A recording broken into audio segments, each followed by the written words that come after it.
හොඳයි. එහෙනම් අපි ප්‍රශ්න පත්‍ර අංක 2 සහ ප්‍රශ්න පත්‍ර අංක 3 සාකච්ඡා කරන්න පටන් ගමු.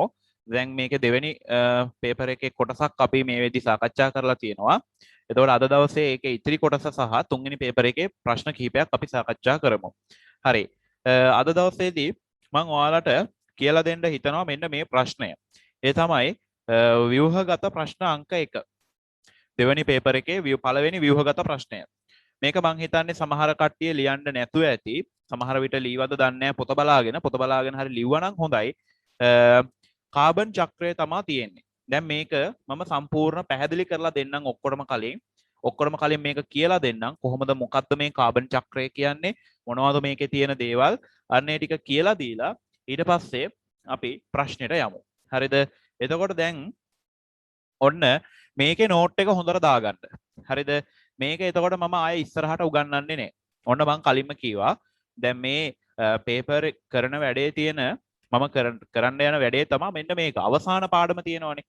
අපේ අවසාන පාඩම ඔය ජෛව ලෝකයේ එක ක්‍රියාකාරකම් එක චක්‍ර ජීවීන් තුල තියෙන පෝෂණ ඒ සම්බන්ධතා ඔන්න ඔය දේවල් ගැන තියෙන්නේ. හරිද? පරිසර දූෂණය ඔය දේවල් ගැන තියෙන්නේ. එතකොට මේ පේපර් වලට මම මේ පාඩම් වලින් ප්‍රශ්න දානවා. හරිද? මේ පේපර් වලට මේ පාඩම් වලින් ප්‍රශ්න දානවා. දාලා අන්න ඒ වගේ කොටස අරගෙන මම සාකච්ඡා කරනවා. හරිද? ඔක්කොම සම්පූර්ණ කියලා දෙනවා. එතකොට වෙනම පාඩමක් විදිහට ඒක යන්නේ නැහැ ආයේ. දැන් අපි හයිඩ්‍රෝකාබන පාඩම කරුවේ. ඒ වගේ වෙනම යන්නේ නැහැ. මේකෙන් පේපර් එකෙන් ඒ පාඩම ගොඩ දාන්නයි හදන්නේ. හරිද? එතකොට අවසාන පාඩම නිකම්ම ඉවර වෙනවා. අපි දන්නෙත් නැහැ මේ පාඩම ඉවරයි. හරිද? එහෙම වැඩක් කරන්න යන්නේ. එතකොට ඔයා මෙන්න මේ වැඩේ කරන්න ඕනේ. ඒ තමයි ඔයා පිටු 40ක විතර CR පොතක් ගන්න. 40ක් ඇති වෙයි. පිටු 40ක විතර CR පොතක් අරගෙන මං ඔන්න ඔය අවසාන පාඩමට අදාළව උගන්වන නෝට් ටික ඒකේ ලියන්න. වෙනම ලියා ගන්න. දැන් අද දවසේ නැති වුණාට කමක් නැහැ. අද දවසේ කොලේක හරි ලියන්න. ඊට පස්සේ වෙනම ඔයා පිටු 40ක විතර CR පොතක් අරගෙන මම මේ උගන්වනෙව්වා අන්න ඒ පාඩමේ ලියන්න. ඒ පොතේ ලියන්න. හරිද? ඒ පොතේ වෙනම මේ ටික ලියන්න. මං කියන්නම්. මම මේ උගන්වන්න යන්නේ දැන් අර අවසාන පාඩමේ කොටසක් කියලා කියනකොට ඔයා ඉක්මනට ඒ පොත අරගෙන ඒ නෝට් එක දාගන්න. හරිද? එතකොට ඔයාලට ඒ පාඩමත් නිකම්ම ඉවර වෙනවා. හරි.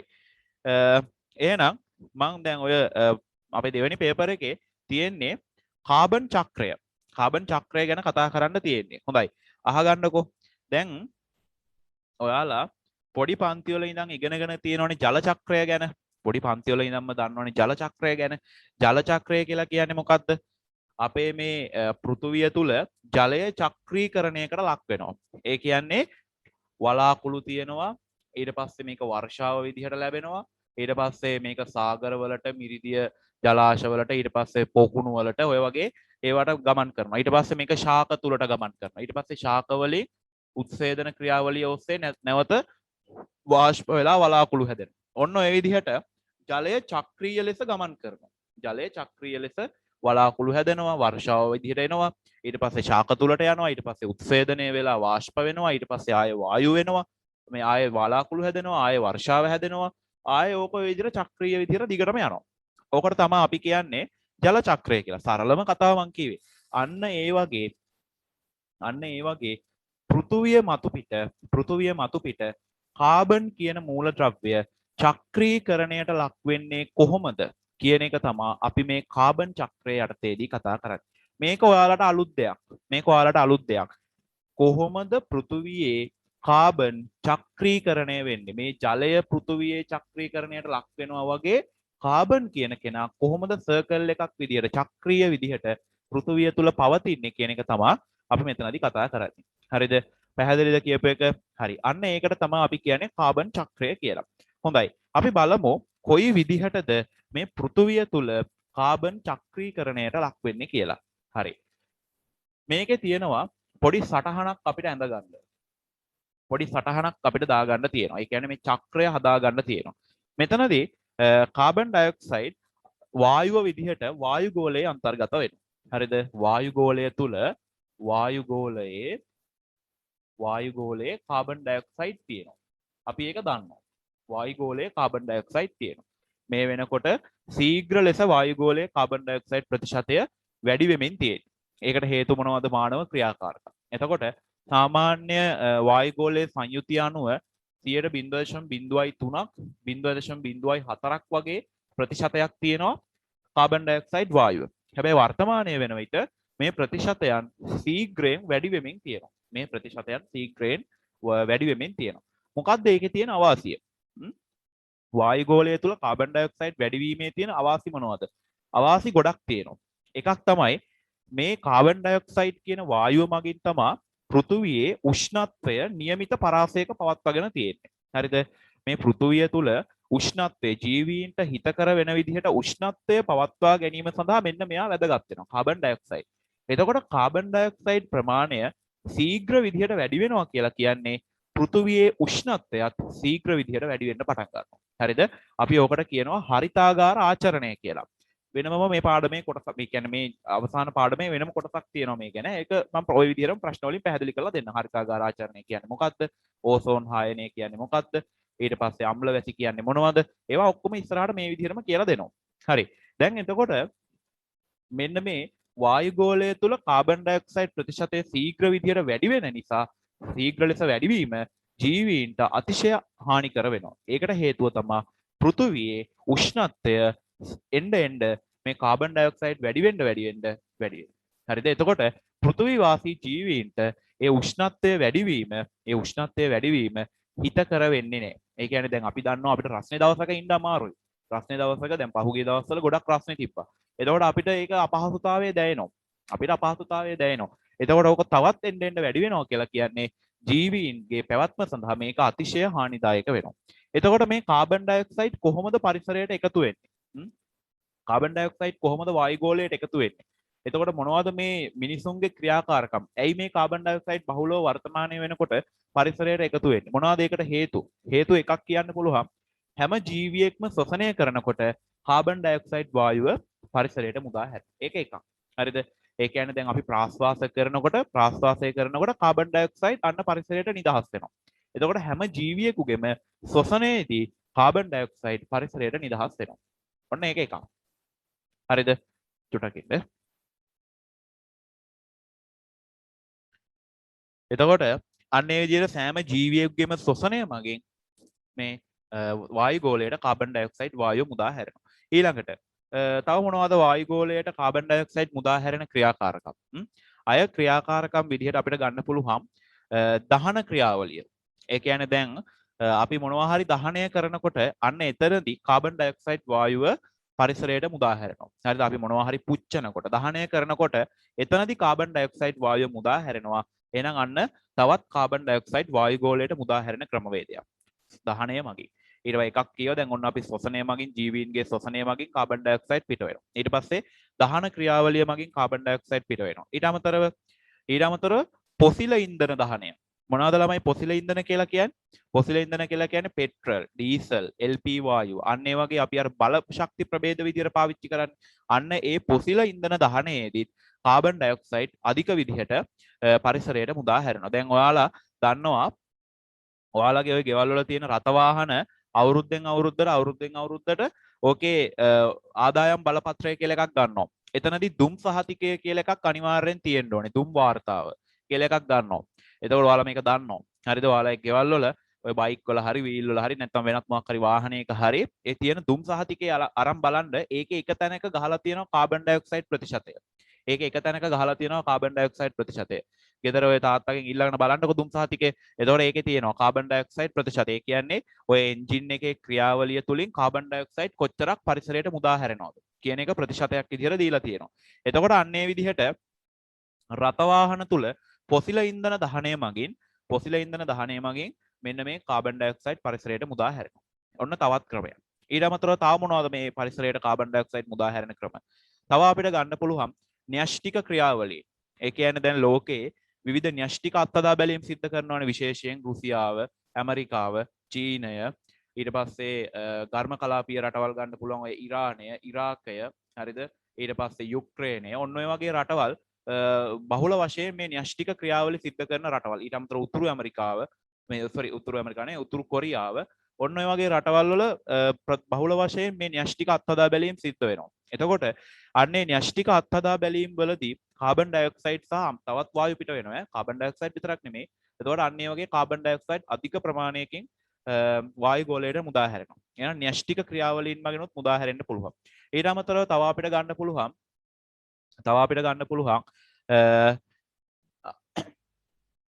අපිට තව ගන්න පුළුවන් අය කාබන් ඩයොක්සයිඩ් මුදා හැරෙන ක්‍රම විදිහට දැන් අපි කතා කරා ශ්වසනය මගින් පිට වෙනවා කියලා කිව්වා, දහනය මගින් පිට වෙනවා කිව්වා, පොසිල ඉන්ධන වලින් පිට වෙනවා කිව්වා. ඊට පස්සේ න්‍යෂ්ටික ක්‍රියාකාරකම් වලින් පිට වෙනවා කිව්වා. අය ගන්න පුළුවන් කර්මාන්ත ශාලාවලින්.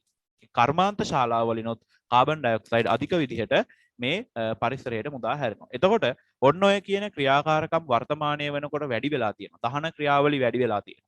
ඊට පස්සේ කර්මාන්ත ශාලා ක්‍රියාකාරකම් වැඩි වෙලා තියෙනවා. න්‍යෂ්ටික අත්හදා බැලීම් ක්‍රියාකාරකම් වැඩි වෙලා තියෙනවා. එතකොට අන්න අධික විදිහට පරිසරයට කාබන් ඩයොක්සයිඩ් මුදා හැරෙනවා. එතකොට මොකද වෙන්නේ? ගෝලීය උෂ්ණත්වය ශීඝ්‍ර විදිහට වැඩි වෙන්න පටන් ගන්නවා. ළමයි ගෝලීය උෂ්ණත්වය ශීඝ්‍ර විදිහට වැඩි වෙනකොට ඒකේ තියෙන අහිතකර බලපෑම් මොනවද?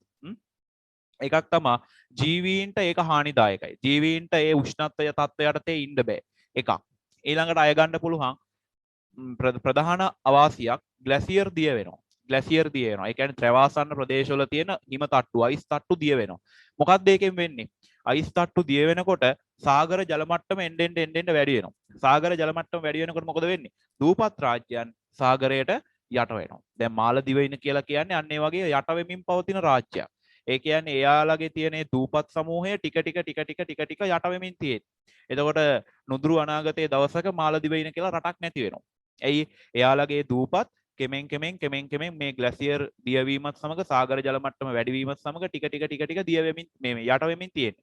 එතකොට ලංකාවත් දූපතක්. එතකොට ඉස්සරහා තව අවුරුදු 200ක් 300ක් ගියපුවාම මේ තියෙන භූ විෂමතාවය කියන්නේ දැන් අපේ ලංකාව නිකන් අඹ ගෙඩිය වගේ තියෙනවනේ.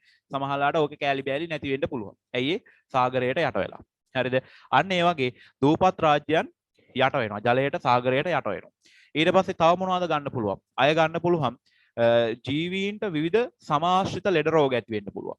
උෂ්ණත්වය වැඩි වීමත් සමග සමාශ්‍රිත විවිධ ලෙඩ රෝග, දිලීර ආසාදන ඇති වෙන්න පුළුවන්. විවිධ චර්ම ආසාදන ඇති වෙන්න පුළුවන්. ඊට පස්සේ මෙවුවා බලපානවා ඊළඟට ජීවීන්ගේ දැන් මේ අස්වසන වායුගෝලීය කාබන් ඩයොක්සයිඩ් ප්‍රමාණය වැඩි වෙනකොට සමහරලාට ඔක්සිජන් ප්‍රමාණවත් නොවිලා ඊට පස්සේ ජීවීන්ගේ ශ්වසන ක්‍රියාවලීන් සඳහා ඒක ප්‍රශ්නයක් ඇති වෙන්න පුළුවන්. හරිද? ඔන්න ඔය වගේ ගැටලු රාශියක් මේ කාබන් ඩයොක්සයිඩ් වැඩිවීමත් සමග ඇති වෙන්න පුළුවන්. හොඳයි. එහෙනම් ඔන්න ඔය කාබන් කියන කෙනා පවතින එක් ආකාරයක් තමයි වායුගෝලීය කාබන් ඩයොක්සයිඩ් කියලා කියන්නේ. ඊට පස්සේ ගත්තහම වායුගෝලය තුල දැන් ඔය විදිහට කාබන් ඩයොක්සයිඩ් තියෙනවා. එතකොට මේ වායුගෝලය තුල තියෙන කාබන් ඩයොක්සයිඩ් ජීවීන් තුලට ඇතුල් වෙනවා. ප්‍රධාන වශයෙන් ශාක තුලට. ශාක තුලට කොහොමද කාබන් ඩයොක්සයිඩ් ඇතුල් වෙන්නේ? ශාක තුල සිදුවෙනවා ළමයි මොකද්ද? ප්‍රභා සංශ්ලේෂණය. ප්‍රභා සංශ්ලේෂණයේ අමුද්‍රව්‍යයක් මොකද්ද? Carbon dioxide. ජලය සහ කාබන් ඩයොක්සයිඩ් කියන දෙන්න යොදාගෙන තමයි ශාක තුල ප්‍රභා සංශ්ලේෂණ ක්‍රියාවලිය සිද්ධ වෙන්නේ. එතකොට ඔන්න ශාක තුලට කාබන් ඇතුල් වෙනවා. ශාක තුලට කාබන් ඩයොක්සයිඩ් ඇතුල් වෙනවා. ශාක තුල ශාක තුලට කාබන් ඇතුල් වෙනවා. කොහොමද ඇතුල් වෙන්නේ? ප්‍රභා සංශ්ලේෂණය මගින්. ඇතුල් වෙන්නේ ප්‍රභා සංශ්ලේෂණ ක්‍රියාවලිය මගින්. මම ටික chart එක ගොඩනගනවා. ඔන්න බලාගෙන ඉන්න. එතකොට ප්‍රභා සංශ්ලේෂණය මගින් තමයි ප්‍රධාන වශයෙන් ශාක තුලට කාබන් ඇතුල් වෙන්නේ. එතකොට ශාක තුල තියෙන කාබන් නැවත වායුගෝලයටත් ඇතුල් වෙනවා. ඒ කොහොමද? ශාක තුලත් ළමයි ශ්වසනය සිදු වෙනවා. ශාක තුලත් ශ්වසන ක්‍රියාවලිය සිද්ධ වෙනවා. එතකොට ශාක තුල සිදුවන ශ්වසනය මගින් නැවත කාබන් ඩයොක්සයිඩ් පරිසරයට මුදා හැරෙනවා. එයා ප්‍රභා සංශ්ලේෂණ ක්‍රියාවලිය සඳහා වායුගෝලයෙන් කාබන් ඩයොක්සයිඩ් ගන්නවා. ඊට පස්සේ ආහාර නිෂ්පාදනය කරනවා. එතකොට එයාගේ ශාක තුල ක්‍රියාකාරකම් සඳහා ශක්තිය අවශ්‍ය වෙනවනේ. එතකොට අන්නේ ශක්තිය නිෂ්පාදනය කරන ක්‍රියාවලිය ශ්වසන ක්‍රියාවලියේදී කාබන් ඩයොක්සයිඩ් බිහි වෙනවා. ඒ බිහි වෙන කාබන් ඩයොක්සයිඩ් නැවත වායුගෝලයට මුදා හැරෙනවා. හරි. අපි ඒක ලියමු. ඔන්න ශ්වසනය මගින් හොඳට බලා ගන්න. ශ්වසනය මගින් ඔන්න වායුගෝලයට කාබන් ඩයොක්සයිඩ් ඇතුල් වෙනවා. හරිද? එතකොට දැන් ශාක විසින් නිෂ්පාදනය කරන ආහාර අපි ලබා ගන්නවානේ. ශාක විසින් නිෂ්පාදනය කරන ආහාර අපි ගන්නවානේ. එහෙනම් ඔන්න ශාක ආහාර මිනිසා විසින් පරිභෝජනය කරනවා. එහෙනම් මිනිසා තුලටත් කාබන් ඇතුල් වෙනවා. මිනිසා තුල කාබන්. හරිද? නැත්නම් අපි ඕක ගමු සතුන් තුල කාබන් කියලා. මිනිසා විතරක් ගන්න නැතුව සතුන් ඔක්කොම පොදුවේ ගමු. සතුන් තුල කාබන්. සතුන් තුල කාබන්. එහෙනම් සතුන් තුලට කාබන් ඇතුල් වෙනවා. කොහොමද ඇතුල් වෙන්නේ? අන්න අර ශාක විසින් නිෂ්පාදනය කරන ආහාර මොකද කරන්නේ? පරිභෝජනය කරනවා. ආහාර ගන්නවා. එහෙනම් ශාක තුලට ඇතුල් වෙච්ච කාබන් අපි මොකද කරන්නේ? ආහාරයට ගන්නවා. එහෙම නැත්නම් අපි ඔක ලියනවා පරිභෝජනය කරනවා. මම මේක චුට්ටක් මේ රීතලයක් දාලා ලියන්නම් ඈ. එතන ඊට මදිනේ ලියන්න. පරිභෝජනය. පරිභෝජනය කරනවා අපි. නැත්නම් අනුභව කරනවා. පරිභෝජන. ඊට පස්සේ සතුන් මොකද කරන්නේ? සතුන් ශෝෂණය කරනවා. එතකොට අපි දැන් ශෝෂණය කරනකොට අපේ ප්‍රාශ්වාස වායයේ තියෙන මොනවද? Carbon dioxide. එහෙනම් සතුන්ගේ ඔන්න ශ්වසනය මගින් නැවත වායුගෝලයට කාබන් ඩයොක්සයිඩ් ඇතුල් වෙනවා. බලන්න චක්‍රාකාරව යන්නේ මේක. බලන්න චක්‍රාකාරව යන්නේ. එතකොට වායුගෝලයේ තිබ්බ කාබන් ඩයොක්සයිඩ් ශාක විසින් ප්‍රභාසංශ්ලේෂණ ක්‍රියාවලියට ගත්තා. ඊට පස්සේ ආහාර හැදුවා. ඒ හදාගත්ත ආහාර සතුන් ලබා ගත්තා. පරිභෝජනය කෙරුවා. ආහාරයට ගත්තා. එතකොට සතුන් තුල සිදුවන ශ්වසන ක්‍රියාවලිය මගින් ඔන්න වායුගෝලයට කාබන් ඩයොක්සයිඩ් මුදා හැරෙනවා. එහෙනම් මෙතනට ගන්න පුළුවන් සතුන් තුල කාබන් මොකද වෙන්නේ? කාබන් ඩයොක්සයිඩ් විදියට ශ්වසනය මගින් වායුගෝලයට ඇතුල් වෙනවා. හරිද? වායුගෝලයට යනවා. ඊළඟට දැන් මොකද වෙන්නේ? ඊළඟට මොකද වෙන්නේ? දැන් ඊට පස්සේ ශාක සහ සතුන් මිය යනවා. එහෙම නේද? ශාක සහ සතුන් මිය යනවා නේද? මැරෙනවා. එතකොට අපේ දේහවල කාබන් තියෙනවා. අපේ දේහවල කාබන් තියෙනවා. දැන් අපි ජීවයේ රසායනික පදනම පාඩමේ කතා කරලා තියෙනවානේ. කාබෝහයිඩ්‍රේට් වල කාබන් තියෙනවා. ප්‍රෝටීන් වල තියෙනවා. ලිපිඩ වල තියෙනවා. න්‍යෂ්ටික අම්ල වල තියෙනවා. ඔය කියන හැම කාබනික සංයෝගයකම කාබන් තියෙනවා. එතකොට මේ කාබනික සංයෝග අපේ දේහය තුල නැත්ද? තියෙනවා. එතකොට අපි මිය ගියාම ශාක වේවා සතුන් වේවා මිය ගියපුවාම එව්වා පොළොවට ලැබෙනව නේද? ඒ කාබන් පොළොවට ලැබෙනවනේ. අපි දැන් ඔය කොළරඩු එහෙම දි รา පත් වෙන්න ඉඩ හරින්නේ. එතකොට අන්න පොළොවට පසට කාබන් ලැබෙනවා.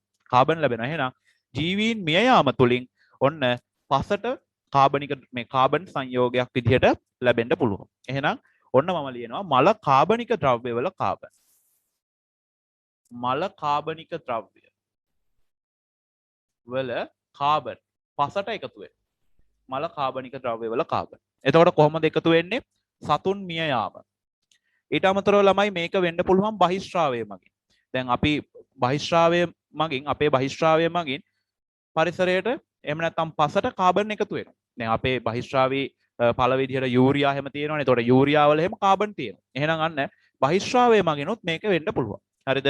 එතකොට ශාක මගිනුත් මොකද වෙන්නේ? ශාක මගිනුත් ඔන්න ඔය විදිහටම ශාක මිය යාම මගින් මල කාබනික ද්‍රව්‍ය වල කාබන් පසට එකතු වෙන්න පුළුවන්. එහෙනම් සතුන් බහිශ්‍රාවය කරන්න පුළුවන්. ඒ වගේම මිය යන්නත් පුළුවන්. එතකොට අපි මෙතන ලියමු සතුන් තුල තියෙන කාබන් පසට එකතු වෙනවා කොහොමද? බහිශ්‍රාවය සහ ඊළඟට මිය යාම. සතුන් මිය යාම මගින් සහ බහිශ්‍රාවය මගින් ඔන්න මල කාබනික ද්‍රව්‍ය වල කාබන් පසට එකතු වෙනවා. ශාකවල කොහොමද වෙන්නේ? ශාක මිය යාම. ශාකවල අපිට ප්‍රධාන වශයෙන් හඳුනා ගන්න බෑ බහිශ්‍රාවී ක්‍රියාවලිය. නමුත් එයාලගේ සිදු වෙනවා. නමුත් අපිට මූලික වශයෙන් අපිට ගන්න පුළුවන් මිය යාම. හරිද? ඊට පස්සේ මොකද වෙන්නේ?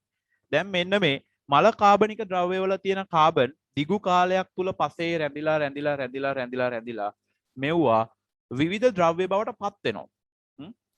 මේවා විවිධ ද්‍රව්‍ය බවට පත් වෙනවා. පසට එකතු වෙච්ච මේ කාබන් පසට එකතු වෙච්ච කාබන් අපි ඕනනම් මෙතන ලියමු පසට එකතු වෙනවා කියලා. ඒක අර චක්‍රයට නම් දාන්න අවශ්‍ය නැහැ. නමුත් ඔයාලට ඒතකොට පාඩම් කරගන්න ලේසියනේ. පසට එකතු වේ. එතකොට මේ පසට එකතු වෙන කාබන් ඊළඟට මොකද වෙන්නේ? මෙයාලා කාලයක් මේ අවුරුදු ගාණක් පසේ රැඳිලා විවිධ ද්‍රව්‍ය බවට පත් වෙනවා. ඒ එක් ද්‍රව්‍යයක් තමයි පොසිල ඉන්ධන. හරිද? ඔන්න මෙයාලා පොසිල ඉන්ධන බවට පත් වෙනවා. පොසිල ඉන්ධන බවට පත් වෙනවා. ඒ කොහේ තියෙන කාබන් දේ පොසිල ඉන්ධන බවට පත් වෙන්නේ? පස තුල දිගු කාලයක් තුල රැඳෙන කාබන්. පසේ දිගු කාලයක් අවුරුදු මිලියන ගාණක් විතර පසේ රැඳිලා මොකද වෙන්නේ? එයා පොසිල ඉන්ධන බවට පත් වෙනවා. එතකොට මොනවාද පොසිල ඉන්ධන? පොසිල ඉන්ධන මොනවාද? ගල් අඟුරු, පෙට්‍රල්, ඩීසල්, ඊට පස්සේ තව ගන්න පුළුවන් LP වායුව. එතකොට ඔන්න ඔය වගේ ගොඩක් පොසිල ඉන්ධන තියෙනවා. හරිද? අන්නේ පොසිල ඉන්ධන බවට මෙයාලා පත් වෙනවා.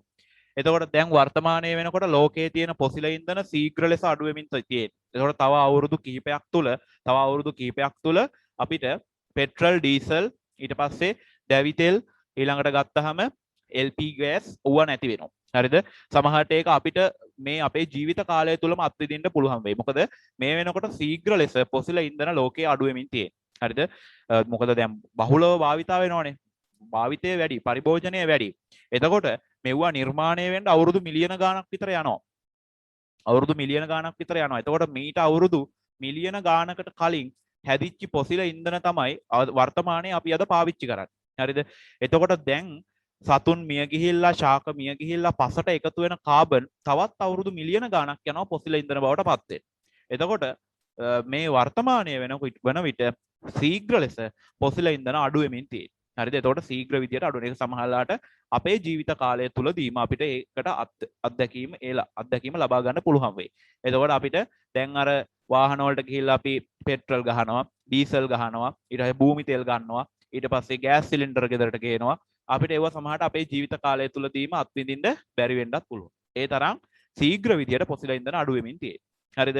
එතකොට එහෙනම් ඒකට විකල්ප බලශක්ති වර්තමානයේදී විද්‍යාඥයෝ හොයාගෙන යනවා. ඒ කියන්නේ මොනවද මේ පොසිල ඉන්ධන වෙනුවට පාවිච්චි කරන්න පුළුවන් විකල්ප බලශක්ති. අන්න විකල්ප බලශක්ති විදිහට එයාලා අත්හදා බැලීම් කරනවා. න්‍යෂ්ටික ශක්තිය සම්බන්ධ වෙනම අත්හදා බැලීම් කරනවා. ඊට පස්සේ ගත්තාම වෙන ජලය පාවිච්චි කරලා පුළුවන්ද මේක කරන්න කියලා අත්හදා බැලීම් කරනවා. එයා වෙනත් ද්‍රව්‍ය පාවිච්චි කරලා මේක කරන්න පුළුවන්ද කියලා හොයනවා. අන්න ඒ වගේ මේ ඉන්ධන වෙනුවට වෙනත් ආදේශක මොනවද අපිට හොයාගන්න පුළුවන් අපිට ගන්න පුළුවන් කියන එක පිළිබඳව වර්තමානයේදී පරීක්ෂණ කරනවා. දැන් වර්තමානයේ වෙන විට විදුලියෙන් ක්‍රියාත්මක වන රථ වාහන නිෂ්පාදනය කරලා තියෙනවනේ. විදුලියෙන් ක්‍රියාත්මක වෙන දැන් ලංකාවෙත් පාවිච්චි වෙනවා. විදුලි මෝටර රථ. හරිද? විදුලියෙන් charge කරලා ඊට අපි ෆෝන් charge කරනවා වගේ විදුලියෙන් තමයි charge කරගන්න තියෙන්නේ. කරන්ට් එකෙන්. charge කළා තමයි වාහනේ අරගෙන යන්න ඕනේ. එතකොට යන මගදී යනකොට කරන්ට් එක ඉවර වුණොත් එහෙම charge එක බැස්සොත් එහෙම මල කෙලියයි. එතකොට අනේ වගේ විදුලිය පාවිච්චි කරලා මේ විදුලිය කියන එක අර පොසිල ඉන්ධනයට විකල්ප බලශක්තියක් වෙනකොට වර්තමානයේ පාවිච්චි කරනවා. ඊට අමතරව තවත් අමතර බලශක්ති වර්තමානයේදී හොයාගෙන යනවා. එතකොට මේ මල කාබනික ද්‍රව්‍ය අවුරුදු ගාණක් ගියාට පස්සේ පොසිල ඉන්ධන බවට පත් වෙනවා. ඊට අමතරව මෙව්වා තව පත් වෙනවා හුණු ගල් වල කාබනයට. හුණු ගල් වල කාබනයට. ඒ කියන්නේ කොරල් පර ළමයි තියෙන්නේ. අන්නේ හුණු ගල්. ඒවට අපි කියනවා හුණු ගල් කියලා. අන්නේ කොරල් පරවලත් මෙන්න මේ කාබන් අන්තර්ගත වෙනවා. එතකොට එව්වත් ඔය ජීවීන් මිය යාමක් සහ බහිස්රාවයක් තුලින් පසට එකතු වෙලා තියෙන කාබන් තමයි හුණු ගල් බවටත් පත් වෙන්නේ. හරිද? හරි.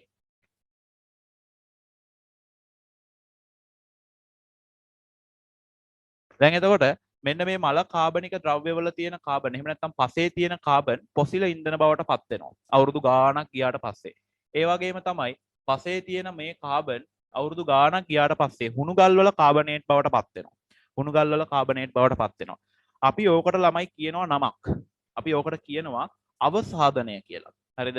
අපි ඕකට නමක් කියනවා අවසාදනය. ඒ කියන්නේ මේ පසේ තියෙන කාබන් මේ විදිහට පොසිල ඉන්ධන සහ හුණු ගල් වල තැම්පත් වෙන එකට අපි කියනවා අවසාදනය. තැම්පත් වීම කියන අදහස තියෙන්නේ. අවසාදනය. හරිද? මෙතනත් අවසාදනය. එතකොට අවසාදන ක්‍රියාවලිය මගින් මේ පසේ තියෙන කාබන් ඔන්න හුණු ගල් සහ පොසිල ඉන්ධන තුලට ඇතුල් වෙනවා. ඊළඟට පොසිල ඉන්ධන අපි දහනය කරනවා. නේද? රථ වාහන වලදී අපි පාවිච්චි කරනවා පොසිල ඉන්ධන.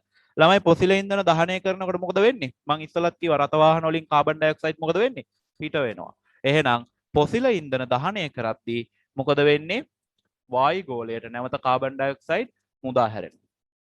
ඊට පස්සේ හුණු ගල් වල තියෙන කාබනේට් දහනය කරද්දී නැවත වායු ගෝලයට කාබන් ඩයොක්සයිඩ් මුදා හැරෙනවා. මොනවාද හුණු ගල් පාවිච්චි කරන්නේවුවා? හුණු ගල් පාවිච්චි කරනවා සිමෙන්ති නිෂ්පාදනය සඳහා. හරිද? සිමෙන්ති නිෂ්පාදනය සඳහා පාවිච්චි කරනවා. යකඩවලදී යකඩ නිස්සාරණ ක්‍රියාවලියට පාවිච්චි කරනවා. හොඳද? දැන් ඊළඟ දෙන ටියුට් එකේ රසායනික ප්‍රතික්‍රියා සම්බන්ධ ටියුට් එකේ තියෙන අන්න ඒකේ අපිට කතා කරන්න තියෙනවා යකඩ නිෂ්පාදනය ගැන. එතකොට යකඩ නිෂ්පාදනයේදී ඔන්න අපි කතා කරනවා හුණු ගල් ගැන. එතකොට හුණු ගල් දහනය කරනකොට වායු ගෝලයට කාබන් ඩයොක්සයිඩ් විමෝචනය වෙනවා. එහෙනම් පොසිල ඉන්ධන දහනයේදී සහ මෙන්න මේ හුණු ගල් වල කාබනයට දහනයේදී ඔන්න පරිසරයට වායු ගෝලයට කාබන් ඩයොක්සයිඩ් මුදා හැරෙනවා. එහෙනම් අපි මෙතන ලියමු දහනය. දහනය මගින් තමයි මේ වැඩේ වෙන්නේ. දහනය. එහෙනම් බලන්න මේකේ චක්‍රාකාර බවක් තියෙනවනේ. මේකේ චක්‍රාකාර බවක් තියෙනව නේද? එහෙනම් මෙන්න මේකට තමයි අපි කියන්නේ කාබන් චක්‍රය කියලා. මේකට තමයි අපි කියන්නේ කාබන් චක්‍රය කියලා. හොඳයි. ආයෙ අපි බලමු මොනවද මේකේ තියෙන්නේ කියලා. වායු ගෝලයේ කාබන් ඩයොක්සයිඩ් තියෙනවා. ඒක අපි දන්නවා. එතකොට මේ වායු ගෝලයේ තියෙන කාබන් ඩයොක්සයිඩ් ප්‍රභා සංශ්ලේෂණය මගින් මොකද වෙන්නේ? ශාක තුලට ඇතුල් වෙනවා. ශාක තුල කාබන් බවට පත් වෙනවා. එතකොට ශාක තුල නිෂ්පාදනය වෙන ආහාර මොකද වෙන්නේ? සතුන් මගින් පරිභෝජනය කරනවා. අන්න එහෙනම් සතුන් තුලට ඒ කාබන් ඇතුල් වෙනවා. ඊට පස්සේ සතුන් සහ ශාක මොකද කරන්නේ? ශ්වසනය කරනවා. ශ්වසනයේදී මොකද වෙන්නේ? නැවත වායු ගෝලයට කාබන් ඩයොක්සයිඩ් මුදා හැරෙනවා. ඊට පස්සේ සතුන් සහ ශාක මිය යනවා. සහ බහිශ්‍රාවය කරනවා. එතකොට බහිශ්‍රාවය කරනකොට මොකද වෙන්නේ? සහ මිය යද්දි මොකද වෙන්නේ? පසට එකතු වෙනවා කාබන්. පසට එකතු වේ. මල කාබනික ද්‍රව්‍යවල කාබන්. අන්න පසට එකතු වෙනවා. පසට එකතු වෙන ඒවා මොකද වෙන්නේ? ඊට පස්සේ අවුරුදු ගාණක් තුල පසේ එකතු වෙලා පොසිල ඉන්ධන සහ හුණුගල් බවට අවසාදනය වෙනවා. එහෙම නැත්නම් තැම්පත් වෙනවා. එතකොට මේ පොසිල ඉන්ධන සහ හුණුගල් දහනය කරනකොට මොකද වෙන්නේ? ඒවා වායු ගෝලයට එකතු වෙනවා. හරි නේද? එහෙනම් ඔන්න ඕකට තමයි අපි කියන්නේ කාබන් චක්‍රය කියලා. පැහැදිලි ඇති. කාට හරි ගැටලුවක් තියෙනවා නම් අහන්න පුළුවන්. එතකොට ඕකට තමයි අපි කියන්නේ කාබන් චක්‍රය කියලා. හොඳයි. ප්‍රශ්න තියෙනවා නම් අහන්න පුළුවන්. මයික් එක ඔන් කරන්න කිසිම ප්‍රශ්නයක් නැහැ. මයික් එක ඔන් කරා. සර් මට මෙන්න මේ අහවල් තැනේ ප්‍රශ්නයක් තියෙනවා කියන්න ඕන එකට උත්තර දෙනවා. කිසිම ගැටලුවක් නැහැ. හරි. අපි එහෙනම් නෝට් එක දාගමුනේ. අපි නෝට් එක දාගමු. හොඳයි. ලියන්නකෝ මෙහෙම මාතෘකාව කාබන් චක්‍රය. කාබන් චක්‍රය. කාට හරි ප්‍රශ්නයක් තියෙනවා නම් අහන්න පුළුවන්. අහන්න. කාබන් චක්‍රය. කාබන් චක්‍රය.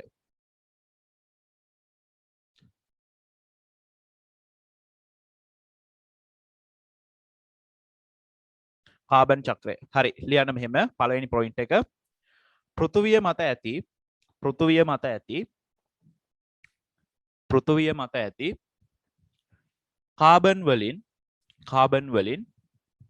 කාබන් වලින් විශාල ප්‍රමාණයක් ඇත්තේ ඉක්මනට ලියන්න. පෘථුවිය මත ඇති කාබන් වලින් විශාල ප්‍රමාණයක් ඇත්තේ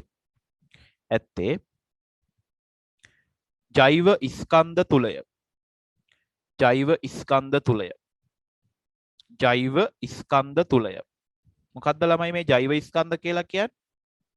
ජෛව ස්කන්ධ කියලා කියන්නේ ජීවීන් තුල තියෙනවා කියන අදහස. හරිද? ජෛව ස්කන්ධ ජීවීන්ගේ දේහ තුල තියෙනවා කියන අදහස තමයි කියන්නේ. ජෛව ස්කන්ධ.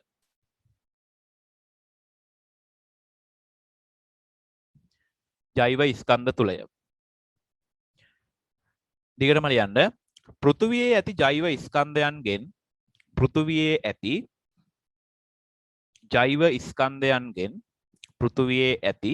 ජෛව ස්කන්ධයන්ගෙන්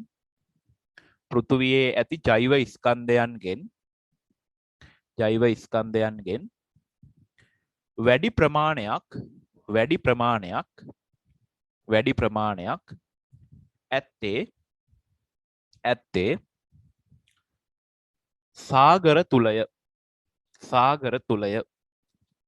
සාගර තුලය. ඒ කියන්නේ මුහුදු වල තමා සාගරවල තමා වැඩිම ජීවීන් ප්‍රමාණයක් අන්තර්ගත වෙන්නේ ඉන්නේ. හරිද? ඒ හින්දා තමයි අපි කියන්නේ සාගරවල තමා වැඩිම ජෛව ස්කන්ධයක් තියෙන්නේ කියලා.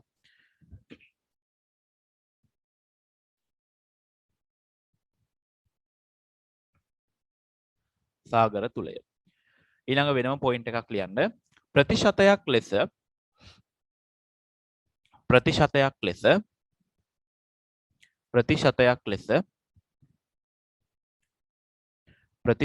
ලෙස වායු ගෝලයේ ඇති කාබන් ඩයොක්සයිඩ් ප්‍රමාණය වායු ගෝලයේ ඇති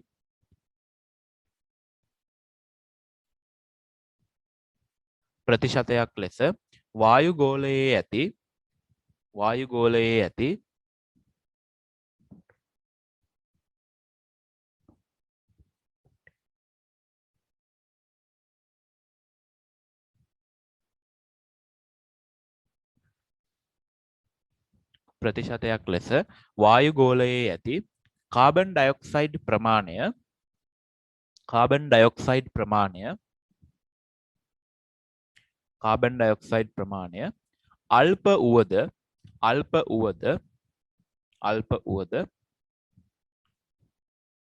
අල්ප වුවද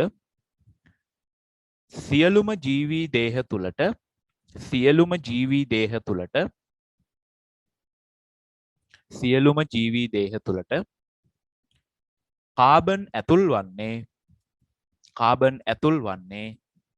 කාබන් ඇතුල් වන්නේ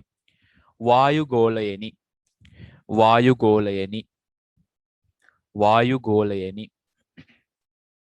සියලුම ජීවීන් තුළට කාබන් ඇතුල් වන්නේ වායු ගෝලයෙනි. ඒ කියන්නේ දැන් වායු ගෝලයේ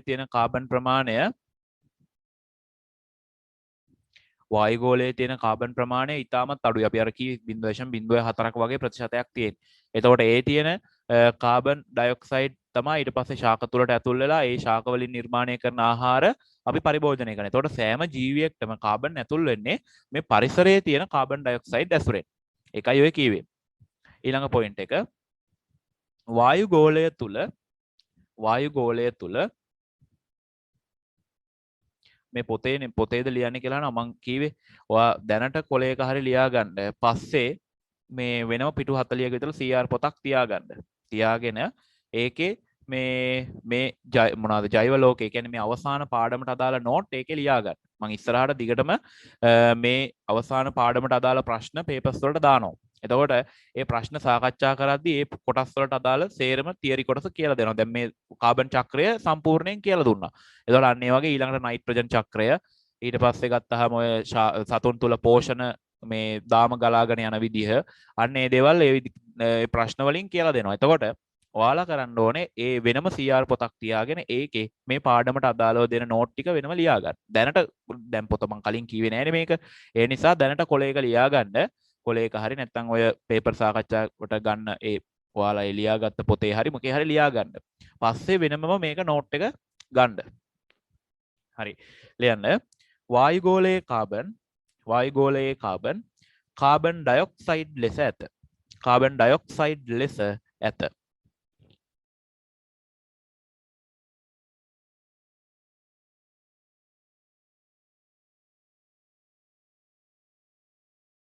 වායු ගෝලයේ කාබන් ඩයොක්සයිඩ් ලෙස ඇත. හරිත ශාක දිගටම ලියන්න. හරිත ශාක එම කාබන් ඩයොක්සයිඩ් යොදාගෙන හරිත ශාක එම කාබන් ඩයොක්සයිඩ් යොදාගෙන හරිත ශාක එම කාබන් ඩයොක්සයිඩ් යොදාගෙන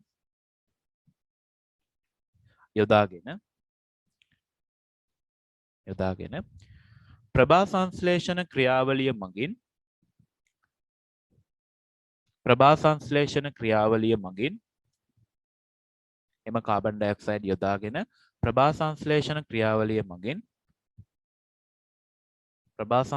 ක්‍රියාවලිය මගින් කාබනික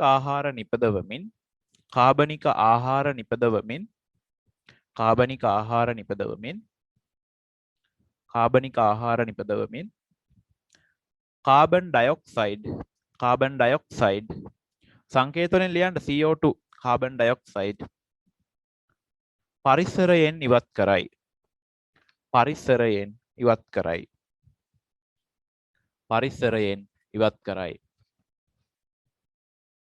පරිසරයෙන් ඉවත් කරයි. ඊළඟ පොයින්ට් එක විෂම පෝෂීන් කියලා කියන්නේ ළමයි ශාක නිෂ්පාදනය කරන ආහාර මත යැපෙන කට්ටිය. ඒ කියන්නේ අපිත් විෂම පෝෂී. අපිට ආහාර නිෂ්පාදනය කරගන්න බෑනේ. අපි ශාක නිෂ්පාදනය කරන ආහාර තමයි ඍජුව හෝ වක්‍රව ලබා ගන්න. අන්න ඒක වගේ කට්ටියට කියනවා විෂම පෝෂීන් කියලා. ඉස්සරහට අර මේ ජීවීන්ගේ ලක්ෂණ පාඩමේ තියෙනවා. මම ඒක පැහැදිලි කරලා දෙන්නම් එතනදී තවදුරටත්. විෂම පෝෂීන් ඔවුන්ට අවශ්‍ය ආහාර ඍජුව හෝ වක්‍රව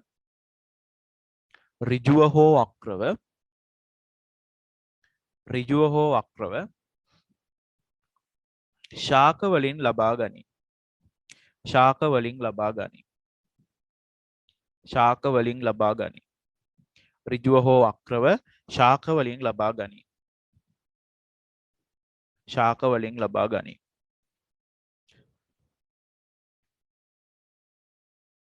ශාක වලින් ලබා ගනී. එමගින් දිගටම ලියන්න. එමගින් විෂමපෝෂී ජීවීන් තුළට විෂමපෝෂී ජීවීන් තුළට විෂමපෝෂී ජීවීන් තුළට විෂමපෝෂී ජීවීන් තුළට කාබන් ඇතුළු වේ. කාබන් ඇතුළු වේ. කාබන් ඇතුළු වේ. කාබන් ඇතුළු වේ. ඇතුළු වේ. ඊළඟ වෙනම පොයින්ට් එකක්. වෙනම සියලුම ජීවීන්ගේ ශ්වසන ක්‍රියාවලියේ ප්‍රතිඵලයක් ලෙස සියලුම ජීවීන්ගේ ශ්වසන ක්‍රියාවලියේ ප්‍රතිඵලයක් ලෙස ශ්වසන ක්‍රියාවලියේ ප්‍රතිඵලයක් ලෙස ශ්වසන ක්‍රියාවලියේ ප්‍රතිඵලයක් ලෙස ශ්වසන ක්‍රියාවලියේ ප්‍රතිඵලයක් ලෙස ශ්වසන ක්‍රියාවලියේ ප්‍රතිඵලයක් ලෙස කාබන් ඩයොක්සයිඩ්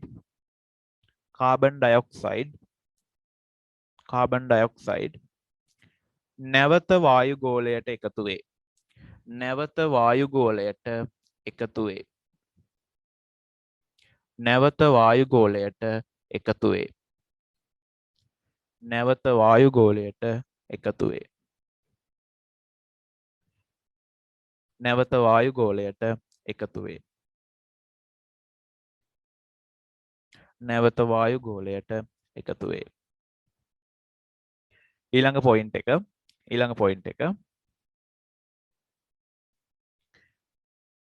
ඇතැම්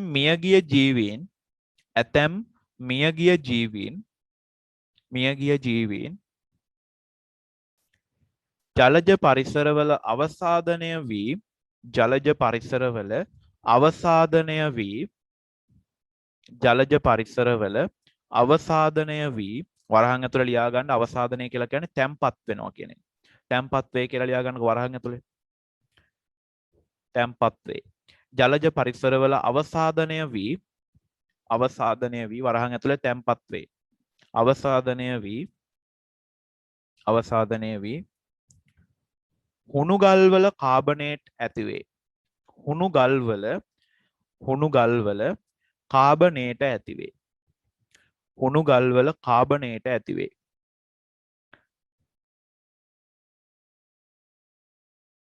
හුණුගල්වල කාබනේට ඇති වේ. හුණුගල්වල කාබනේට ඇති වේ. ඊළඟ වෙනම ගිනිකඳු පිපිරීම් වැනි ක්‍රියා නිසා ගිනිකඳු පිපිරීම් වැනි ක්‍රියා නිසා ගිනිකඳු පිපිරීම් වැනි ක්‍රියා නිසා ඒවායින්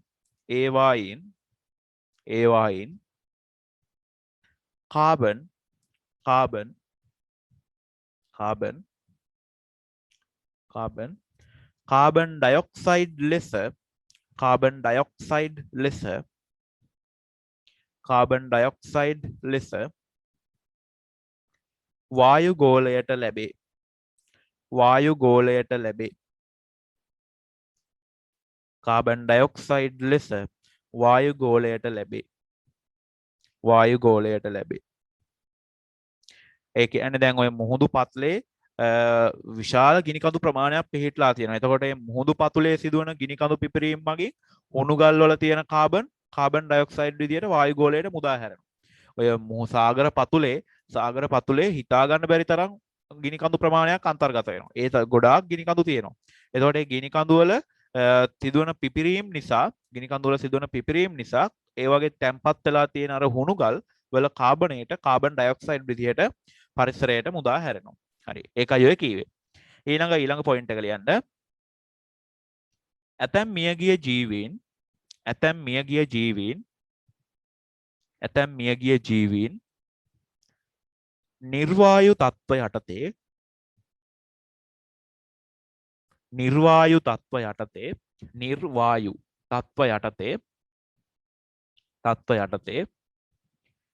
දිගු කලක් අවසාදනය වී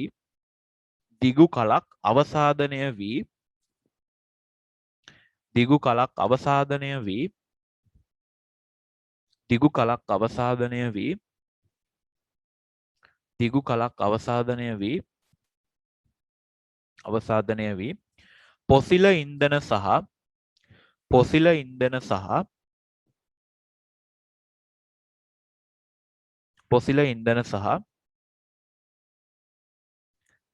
අනෙකුත් කාබනික ද්‍රව්‍ය ඇතිවන අතර පොසිල ඉන්ධන සහ අනෙකුත් කාබනික ද්‍රව්‍ය ඇතිවන අතර ඒවා දහනයෙන්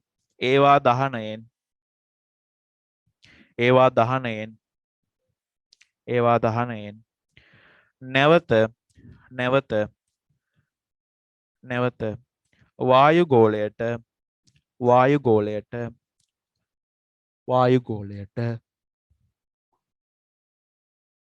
කාබන් ඩයොක්සයිඩ්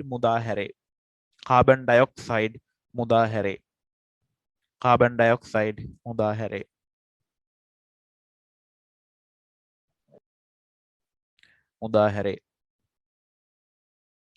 ඊළඟ පොයින්ට්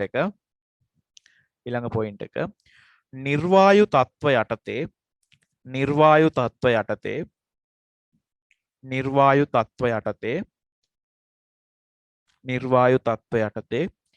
වගුරු බිම් වලින්ද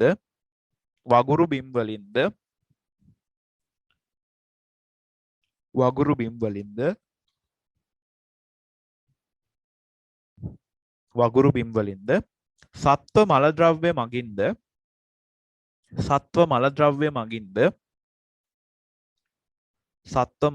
මගින්ද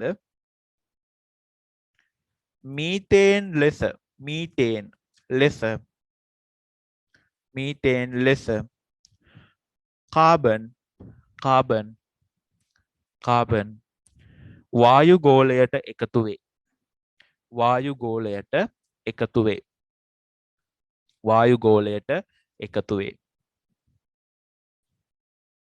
වායු ගෝලයට එකතු වේ. හරිද? ඒ කියන්නේ දැන් ඔය සත්ව මල ද්‍රව්‍ය මගින් සහ නිර්වායු ශ්වසන තත්ත්වයට දැන් ඔයාලා තාම මොකද්ද මේ වායු ශ්වසනය සහ නිර්වායු ශ්වසනය කියලා කියන්නේ දන්නේ. ඒක අපිට ජීවීන්ගේ ලක්ෂණ පාඩමේ තමයි කතා කරන්න තියෙන්නේ.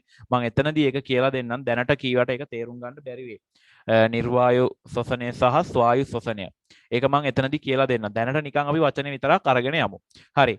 දැන් එහෙනම් මෙන්න මේ chart එක ඔයාලා දාගන්න ඕනේ. මේකේ තව එකක් දාන්න ඕනේ. මෙන්න මෙතනින්. ඒ තමයි මේ මල කාබනික ද්‍රව්‍යවල තියෙන කාබන් කෙලින්ම පරිසරයට වායු ගෝලයට කාබන් ඩයොක්සයිඩ් විදියට එකතු වෙන්නත් පුළුවන්. හරිද? ඒක තමයි ඔය අවසාන පොයින්ට් එකේ කිව්වේ ශුද්ධ ජීවීන් තමයි ඔය වැඩේ කරන්නේ. හරිද? බැක්ටීරියා සහ දිලීර මගින් මැරිච්ච සතුන්ගේ දේහවල තියෙන කාබනික කොටස් නැවත කාබන් ඩයොක්සයිඩ් බවට පරිවර්තනය කරනවා. හරිද? ඒක කරන්නේ ශුද්ධ ජීවීන් මගින්. මේක දැනට ඔයාලට කීවට තේරුම් ගන්න බැරි වෙයි. මොකද මේක මම තාම කරලා නැහැ. එතකොට ජීවීන්ගේ ලක්ෂණ ලබන සතිය පටන් ගන්නවා. එතකොට අපි මේ වැඩේ කතා කරමු. එතකොට මෙතනට අපිට ලියන්න පුළුවන් ශුද්ධ ජීවීන් මගින්. ශුද්ධ ජීවී වියෝජනයෙන්. අපි ඔකට කියනවා වියෝජනය කරනවා. කෑලි වලට කඩනවා වගේ අදහසක් තියෙන. ශුද්ධ ජීවී වියෝජනය මගින්. හරි. කරන්ට් එක ගියා. චුට්ටක් ඉන්න.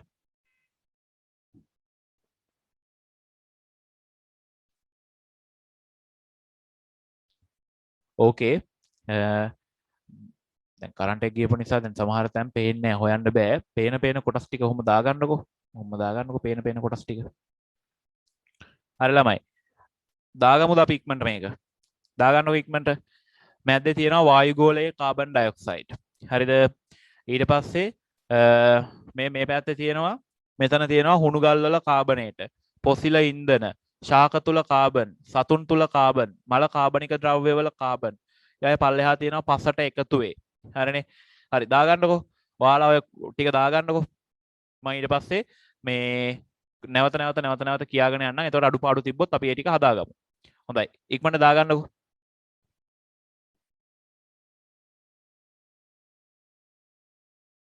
හරි ඔන්න මං එහෙනම් දැන් මේකේ මේ තියෙන තැන් හොයන්න බැරි තැන් තියෙනවා නම් ඒවා කියාගෙන යනවා. ඔන්න අඩුපාඩු තියෙනවා නම් හරි ගස්ස ගමු. මෙතන තියෙන්නේ වායුගෝලයේ කාබන් ඩයොක්සයිඩ්. වායුගෝලයේ කාබන් ඩයොක්සයිඩ්. අඩුපාඩු තියෙනවා නම් හදාගන්න. මෙතන තියෙන්නේ හුණුගල් වල කාබනේට. හුණුගල් වල කාබනේට. හරිද? මෙතන තියෙන්නේ හුණුගල් වල කාබනේට. ඊට පස්සේ මෙතන තියෙන්නේ පොසිල ඉන්ධන. පොසිල ඉන්ධන. ඊට පස්සේ මෙතන තියෙනවා ශාක තුල කාබන්. මෙතන තියෙනවා ශාක තුල කාබන්. මෙතන පොසිල ඉන්ධන ශාක තුල කාබන්. මෙතන තියෙනවා සතුන් තුල කාබන්. හරිද? සතුන් තුල කාබන්. ඊට පස්සේ මෙතන පල්ලෙහා තියෙන්නේ මල කාබනික ද්‍රව්‍යවල කාබන්. මල කාබනික ද්‍රව්‍යවල කාබන්. පල්ලෙහා වරහන් ඇතුලේ තියෙන්නේ පසට එකතු වේ කියලා. මල කාබනික ද්‍රව්‍යවල කාබන්. එතකොට ඒක පසේ තමයි ප්‍රධාන වශයෙන් තියෙන්නේ. හරි. ඊට පස්සේ මෙන්න මේ ඊතලවල තියෙන ටික ලියාගමු. ඊතලවල තියෙන ටික මෙතන තියෙන්නේ මේ දෙකේම තියෙන්නේ දහනය. මේ දෙකේම තියෙන්නේ දහනය. හරිද? දහනය. ඊට පස්සේ මෙතන තියෙන්නේ මෙන්න මෙතන තියෙන්නේ ශ්වසනය. ශ්වසනය. ශ්වසනය. ඊට පස්සේ මෙහා පැත්තේ බලන්න ඊතල හරිය පැත්තට දාගන්න මේ ඊතලේ මෙහෙට ගිහිලා තියෙන මේක පල්ලෙහාට අවිලා තියෙන්නේ. මේක ප්‍රභා සංශ්ලේෂණය. ප්‍රභා සංශ්ලේෂණය. ප්‍රභා සංශ්ලේෂණය. ඊට පස්සේ මෙතන මේක නම් මේ උඩට ඊතලයක් ගහන්න අවශ්‍ය නැහැ. අර මෙතන ඉඩමදි හින්දා මම එහෙම ඊතලයක් ගහලා ලිව්වේ. මෙතන ලියන්න පරිභෝජනය නැත්තම් අනුභව කිරීම. නැත්තම් ඔව් පරිභෝජනය කියලා ලියන්නකො පරිභෝජනය. මෙතන ඊතලයට එන්න ඕනේ පරිභෝජනය. එතන ඉඩමදි හින්දා තමයි අර පොඩ්ඩක් උඩට ඊතලයක් ගහලා ලියලා තියෙන්නේ. පරිභෝජනය. හරිද? මේ පැත්තත් ඉවර කරලා ඉමු පරිභෝජනය. එතකොට මේ ඊතලේ මෙන්න මේක මේ සතුන් තුල කාබන් කියන එකේ ඉඳන් ගහලා තියෙන මේ ඊතලේ ඒක ශ්වසනය. ශ්වසනය. එතන තියෙන්නේ ශ්වසනය. සතුන් තුල කාබන් කියන එකේ ඉඳන් ගහලා තියෙන ඊතලේ වායුගෝලීය කාබන් ඩයොක්සයිඩ් කියන එක ශ්වසනය. ඊට පස්සේ මේ මල කාබනික ද්‍රව්‍යවල කාබන් වල ඉඳන් උඩට ගහලා තියෙන මෙන්න මේ ලෝගෝ එක හරියට වැහිලා තියෙන කොටස. මෙන්න මෙතන තියෙන්නේ ශුද්‍රජීවී වියෝජනය. ශුද්‍රජීවී වියෝජනය. ඊතල හරිය පැත්තට දාගන්න ශුද්‍රජීවී වියෝජනය. මෙතන තියෙන්නේ ශුද්‍රජීවී වියෝජනය. ශුද්‍රජීවී වියෝජනය. ඊට පස්සේ මේ පල්ලෙහා ටික. පල්ලෙහා ටික. මෙතන තියෙන්නේ අවසාදනය. මෙතනත් ඒකමයි. අවසාදනය. මේ ඊතල දෙකේම තියෙන්නේ අවසාදනය. හරිද? ඊතල දෙකේම තියෙන්නේ අවසාදනය. ඊට පස්සේ මෙතන මිය යාම. මෙතන මිය යාම. හරිද? මිය යාම. මෙතන. මේ ඊතලයේ තියෙන්නේ මිය යාම හා බහිශ්‍රාවය. එහෙම නැත්නම් බහිශ්‍රාවය හා මිය යාම. මේ ඊතලය සතුන් තුල කාබන් කියන එකේ ඉඳන් මල කාබනික ද්‍රව්‍යවල කාබන් කියන ඊතලයට තියෙන්නේ බහිශ්‍රාවය හා මිය යාම. බහිශ්‍රාවය හා මිය යාම. හොඳද? හරි. එහෙනම් ඔන්න ඔය විදිහට තමයි කාබන් චක්‍රය අපිට කතා කරන්න පුළුවන් වෙන්නේ. හරි. දැන් මේකේ තව චූටි කෑල්ලක් තියෙනවා. ඒ කෑල්ල ලියලා ඉමු. ඒ ටික ලියලා ඊට පස්සේ බ්‍රේක් එකක් දෙන්නම්. හොඳයි. ඊට පස්සේ චූටි කෙටි මාතෘකාවක් ලියන්න කාබන් චක්‍රයට මිනිස් බලපෑම නැත්නම් මානව බලපෑම. කාබන් චක්‍රයට මානව බලපෑම. කාබන් චක්‍රයට මානව බලපෑම. කාබන් චක්‍රයට මානව බලපෑම. හොඳයි. ඒ කියන්නේ අර ඉස්සලා මං කිව්වේ වනාන්තර විනාශ කරනවා කර්මාන්ත වලින් සිදුවන දූෂණ දහන ක්‍රියාවලිය වල සිදුවන දූෂණය ඊට පස්සේ රත වාහන වල අධික වශයෙන් පොසිල ඉන්ධන භාවිතය ඔන්න ඔය කියන ටික ලියන්න තියෙන්නේ. මිනිසා කොහොමද මේ කාබන් චක්‍රයට බලපෑම් කරන්න කියන එක. හරි ලියන්න මෙහෙම පළවෙනි එක ලියන්න වනාන්තර විනාශ කිරීම. වනාන්තර විනාශ කිරීම. වනාන්තර විනාශ කිරීම. වනාන්තර විනාශ කිරීම. දෙවෙනි එක ඉක්මනට ලියන්න ඕනේ. දෙවෙනි එක කර්මාන්ත හා රථවාහනවල ඉන්ධන භාවිතය. කර්මාන්ත හා රථවාහනවල ඉන්ධන භාවිතය. කර්මාන්ත හා රථවාහනවල ඉන්ධන භාවිතය.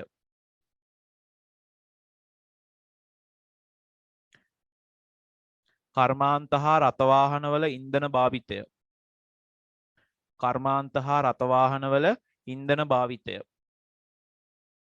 ඊළඟට ඊළඟ ලියන්න සත්ව ගොවිපළවල් මගින් සත්ව ගොවිපළවල් මගින් සත්ව ගොවිපළවල් මගින් සත්ව ගොවිපළවල් මගින් මීතේන්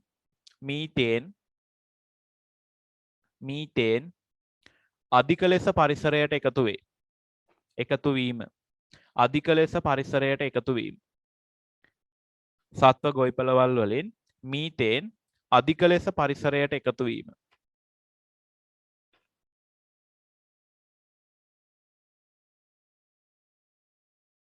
එකතු වීම. හරිද? ඊට පස්සේ ඊළඟට ලියන්න දහන ක්‍රියාවලි හතරවෙනි එක. දහන ක්‍රියාවලි ඒකේ විවිධ දේවල් වෙන්න පුළුවන්. දහන ක්‍රියාවලි මගින් ඊළඟට පස්වෙනි එක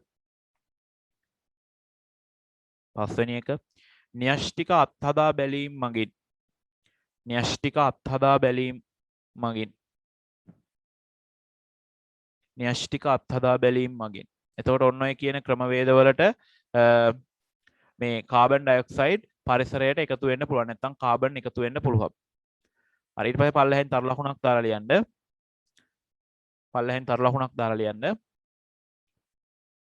ඉහත සඳහන් මානව බලපෑම් හේතුවෙන්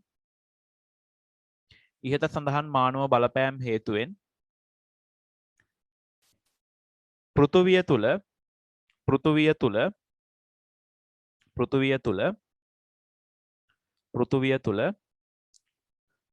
ඔක්සිජන් හා කාබන් ඩයොක්සයිඩ් සමතුලිතතාවය සංකේතවලින් ලියන්න. O2 සහ කාබන් ඩයොක්සයිඩ් O2 සහ CO2 සමතුලිතතාවය ඔක්සිජන් හා කාබන් ඩයොක්සයිඩ් සමතුලිතතාවය බිඳ වැටෙන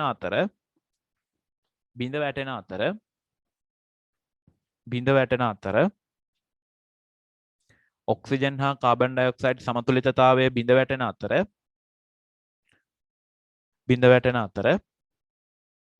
පෘථිවි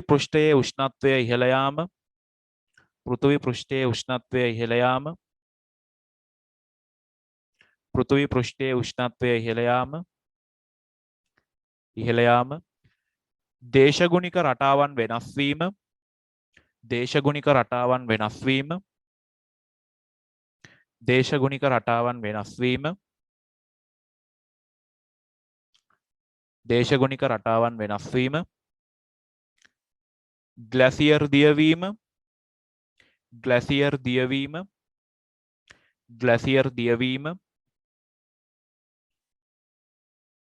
ග්ලැසියර් දියවීම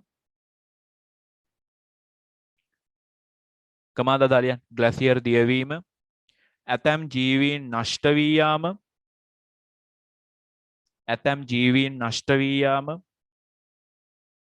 ඇතැම් ජීවීන් නෂ්ට වී යාම නෂ්ට වෙලා යනවා කියලා කියන්නේ මේ වඳ වෙලා යනවා කියන අදහස. නෂ්ට වී යාම ඇතැම් ජීවීන් නෂ්ට වී යාම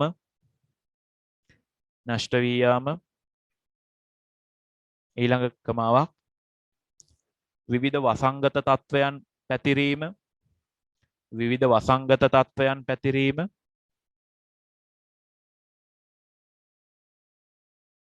විවිධ වසංගත තත්වයන් පැතිරීම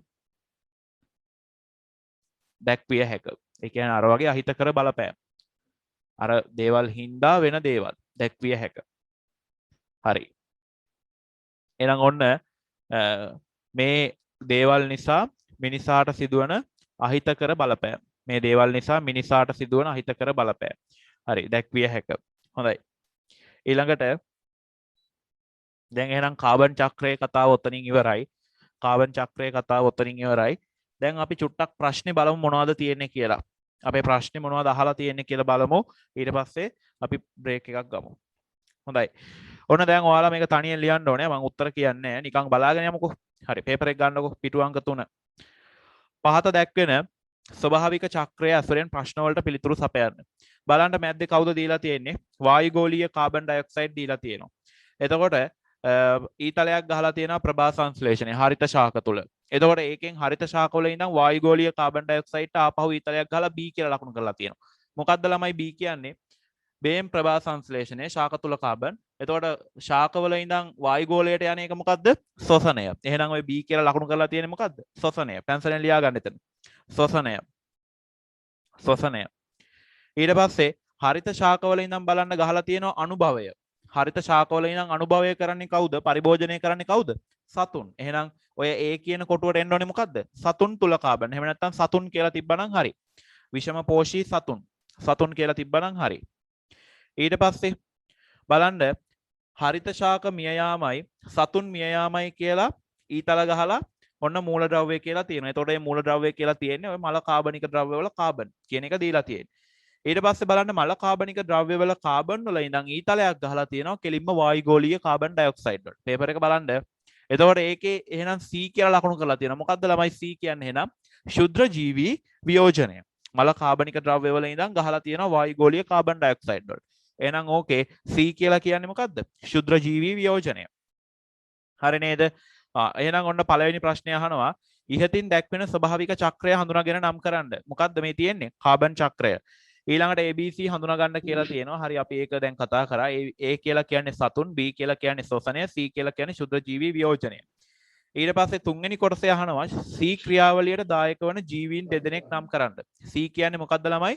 ශුද්‍ර ජීවී වියෝජනය. එහෙනම් ඔතනට ලියන්න ඕනේ බැක්ටීරියා සහ දිලීර. මේ දෙන්න තමයි වියෝජන ක්‍රියාවලියට මූලික වශයෙන් සම්බන්ධ වෙන්නේ. බැක්ටීරියා සහ දිලීර. ඊළඟට හතරවෙනි එකේ අහනවා ඉහත චක්‍රයට බලපෑම් ඇති වෙන මිනිස් ක්‍රියාකාරකම්. අනේ ආන් අපි අවසානට ලියපු ටික. මිනිස් ක්‍රියාකාරකම් මොනවද? වනාන්තර විනාශ කිරීම. ඊට පස්සේ පොසිල ඉන්ධන දහනය. ඊට පස්සේ කර්මාන්ත ශාලාවලින් සිදුවන පරිසර දූෂණය. එතකොට ඔන්න ඔය වගේ මානව ක්‍රියාකාරකම් දෙකක් ලියන්න තියෙනවා. ඊට පස්සේ පස්වෙනි එක කියනවා මිනිස් ක්‍රියාකාරකම් හේතුවෙන් වායුගෝලීය කාබන් ඩයොක්සයිඩ් සාන්ද්‍රණය ඉහළ යෑමෙන් ඇති වෙන ප්‍රධාන විපාකය. මේ කාබන් ඩයොක්සයිඩ් ඉහළ යනකොට ඇති වෙන ප්‍රධාන විපාකය. ප්‍රධාන විපාකය තමයි හරිතාගාර ආචරණය. ප්‍රධාන විපාකය තමයි හරිතාගාර ආචරණය. එහෙම නැත්නම් ඕක ලියන්න පුළුවන් ගෝලීය උෂ්ණත්වයේ ඉහළ යාම. කාබන් ඩයොක්සයිඩ් ප්‍රමාණය වැඩි වෙනකොට ගෝලීය උෂ්ණත්වය වැඩි වෙනවා. ඒක තමයි ප්‍රධාන විපාකය. ඊට පස්සේ 6 වෙනි එක ඔබ ඉහත සඳහන් කළ විපාකයේ හේතුවෙන් පරිසරයට සිදුවන අහිතකර බලපෑම් දෙකක්. ආයේ කියන්නේ මේ හරිතාගාර ආචරණය. එහෙම නැත්නම් ගෝලීය උෂ්ණත්වයේ ඉහළ යාම නිසා වෙන්න පුළුවන් දේවල්. මොනවද? ග්ලැසියර් දියවීම. එතකොට හරිතාගාර ආචරණය. එහෙම නැත්නම් උෂ්ණත්වය වැඩි වෙනකොට ග්ලැසියර් දිය වෙනවා. ඊට අමතරව ඇතැම් ජීවී විශේෂ නෂ්ට වී යාම. ඒ කියන්නේ උෂ්ණත්වය වැඩි වෙනකොට සමහර ජීවීන් මැරෙනවා. නෂ්ට වී යාම. හරිද? එතකොට ඇතැම් ජීවීන් නෂ්ට වී යාම ඊට පස්සේ ග්ලැසියර් දියවීම අන්න ඒ වගේ බලපෑම් දෙකක් ලියන්න තියෙනවා. ඊළඟට 7 වෙනි එක අහනවා ගිනි කඳු පිපිරීමේදී වායුගෝලයට කාබන් ඩයොක්සයිඩ් විශාල ලෙස එකතු වේ. මෙහිදී වායුගෝලයට එකතු වෙන වෙනත් දූෂක වායුවක්. ඒ කියන්නේ ඒක නම් සාමාන්‍ය දැනීමෙන් ලියන්න තියෙන්නේ. මේ ගිනි කඳු පිපුරනකොට පිට වෙන්න පුළුවන් තවත් අමතර දූෂක වායුවක්. ලියන්න පුළුවන් සල්ෆර් ඩයොක්සයිඩ් SO2. හරිද? අමතර දූෂක වායුවක් විදියට උතනදී තව සල්ෆර් ඩයොක්සයිඩ් පිට වෙන්න පුළුවන්. Sulphur dioxide SO2. ඊට පස්සේ තව උතන නයිට්‍රජන් ඩයොක්සයිඩ්. හරිද? ඔන්න ඔය වගේ වායු පිට වෙන්න පුළුවන්. සල්ෆර් ඩයොක්සයිඩ්, නයිට්‍රජන් ඩයොක්සයිඩ් ඔය ලියා ගන්න. Sulphur dioxide, nitrogen dioxide. ඊළඟට 8 වෙනි එකේ කියනවා හොඳයි 8 වෙනි එක ඔයාලට තාම පැහැදිලි කරගන්න බෑ. එතකොට ඒක එහෙමම තියන්න. ඒකේ ඔය පාඩමේම තව කොටසක් කියලා දෙන්න ඕනේ. හරි ඒක කියලා දීපුවාම ඒ කෑල්ල අපි කරමු. හොඳයි. එහෙනම් ඔන්න කාබන් චක්‍රය සම්බන්ධ ඒ කෑල්ල ඔක්කොම කියලා දුන්නා. ප්‍රශ්නෙත් ඔන්න මම සාකච්ඡා කරා. එතකොට ඔයාලා ඒ ටික ලියා ගන්න. දැන් ඒක කියලා දීලානේ තියෙන්නේ. එතකොට මේ නෝට් එක බලලා මම ඔය උත්තර කියන්නේ. එතකොට ඒ ටික හරි ගස්ස ගන්න. හොඳයි. එහෙනම් දැන් වෙලාව 9:00යිනේ. හරි. විනාඩි 10ක විතර පොඩි බ්‍රේක් එකක් දෙන්නම්. මොකද කෑම කාලා නැති අය ඇති. හරි. පොඩි බ්‍රේක් එකක් දෙන්නම්. ඒ බ්‍රේක් එක යන අතරතුර මේ හොඳයි. එහෙනම් අපි වෙන ප්‍රශ්නයකට යමු. දැන් අපි එහෙනම් ඔන්න කාබන් චක්‍රය ගැන ඉගෙන ගත්තා. අපි ඔක එතකොට දෙවෙනි ව්‍යුහගත ප්‍රශ්නෙත් සාකච්ඡා කරලා තියෙන්නේ මේ වෙද්දී. අපි යමු. ඔකේ තියෙනවා මේ ආලෝකයේ පාඩමට අදාළ ප්‍රශ්නයක්. ඒකට යන්කෝ. දෙවෙනි පේපර් එකේම තමයි දෙවෙනි පේපර් එකේම ප්‍රශ්න අංක 3 3 B කොටස. 3 B කොටසට එන්නකො. ප්‍රශ්න අංක 3 B කොටස. පිටු අංක 5. හොඳයි. බලමු මොකද්ද කියන්නේ කියලා. කියනවා පහත රූපයේ දැක්වෙන්නේ ආලෝක කිරණයක් වර්තනාංක එකිනෙකට වෙනස් වූ මාධ්‍යයන් දෙකක් කරහා ගමන් ගන්නා ආකාරයයි. N1 යනු පළමු මාධ්‍ය වර්තනාංකය වන අතර N2 යනු දෙවන මාධ්‍ය වර්තනාංකය වන අතර N3 යනු තුන්වන මාධ්‍ය වර්තනාංකයයි. හරි. ආලෝක කිරණ කිහිපයක් ගමන් කරන ආකාරය දැක්වෙන සටහනක් දීලා තියෙනවා. එතකොට ඒකේ කියනවා එක් මාධ්‍ය තුලදී වර්තනාංකය ඔන්න ඔය විදිහට වෙනවලු N1 N2 N3 විදිහට වෙනවලු. හරි රූප සටහනකුත් අපිට දීලා තියෙනවා. බලමු පළවෙනි කොටසේ මොකද්ද කියන්නේ කියලා. පළවෙනි කොටසේ කියනවා ආලෝක කිරණයේ ගමන් මාර්ගයට අනුව ඉහත මාධ්‍යයන් දෙකෙන් ගහනතර හා විරලතර මාධ්‍ය වෙන වෙනම හඳුනා ගන්න කියලා කියනවා. හරි. කිරණ රූප සටහන දීලා තියෙනවා. අපිට කියනවා ගහනතර මාධ්‍ය කවුද විරලතර මාධ්‍ය කවුද කියලා හඳුනා ගන්නලු. හරි. මෙන්න මෙහෙම කිරණ සටහන දීලා තියෙන්නේ.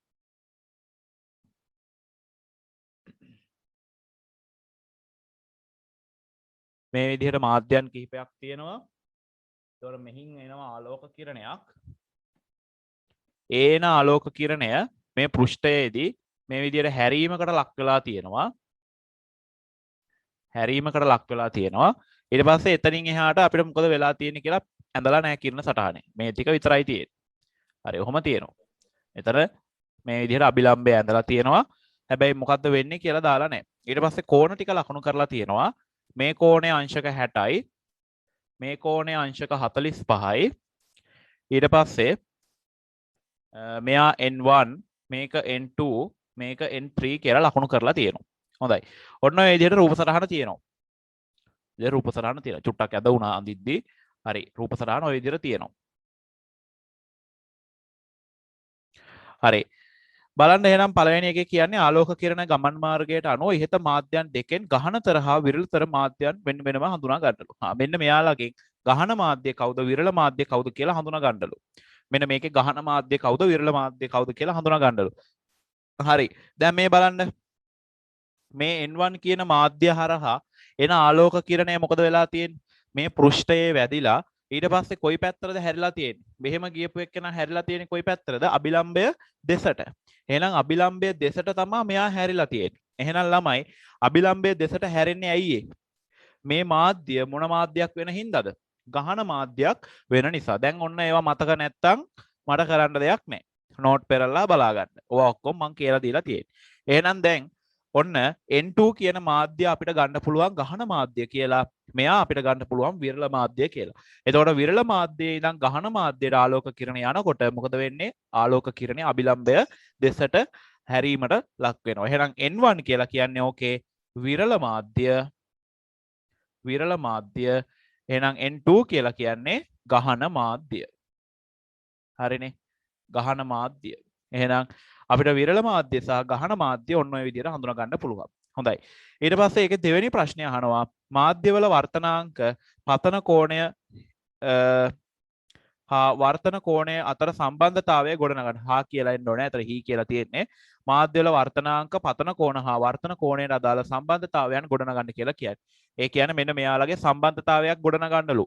ළමයි කොහොමද ඒක ගොඩනගන්නේ? අන්න ස්නෙල් සමීකරණ, ස්නෙල් නියම මේවා ලියා ගන්න විරල මාධ්‍ය ගහන මාධ්‍ය. හරි N1 කියන්නේ විරල, N2 කියලා කියන්නේ ගහන. හරි. දැන් එතකොට මොකද්ද ළමයි මේකේ දැන් මේ කියන්නේ ස්නෙල් නියම ඇසුරෙන් ප්‍රකාශනය ගන්න කියලා ඔය කියන්නේ නොකිය කියලා තියෙන එක.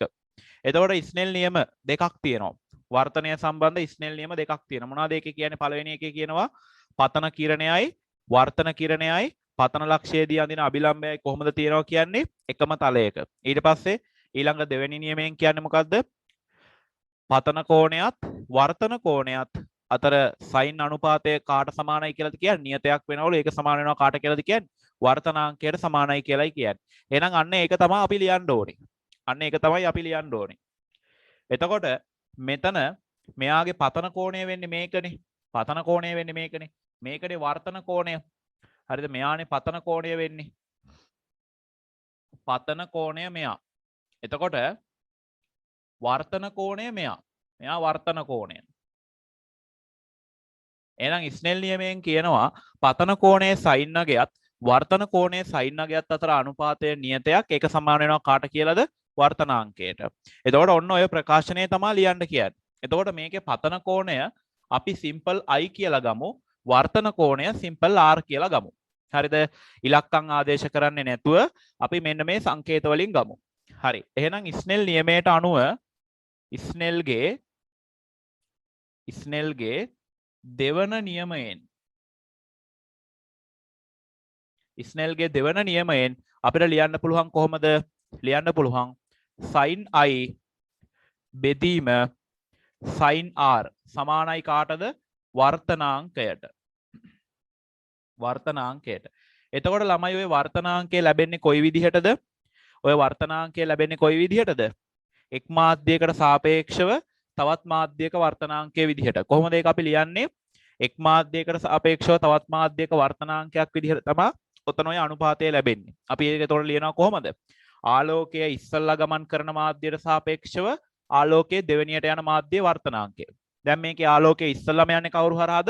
මේ n1 කියන වර්තනාංකයක් තියෙන මාධ්‍ය හරහා. ආලෝකයේ දෙවනුවට යන්නේ මොන මාධ්‍ය හරහාද?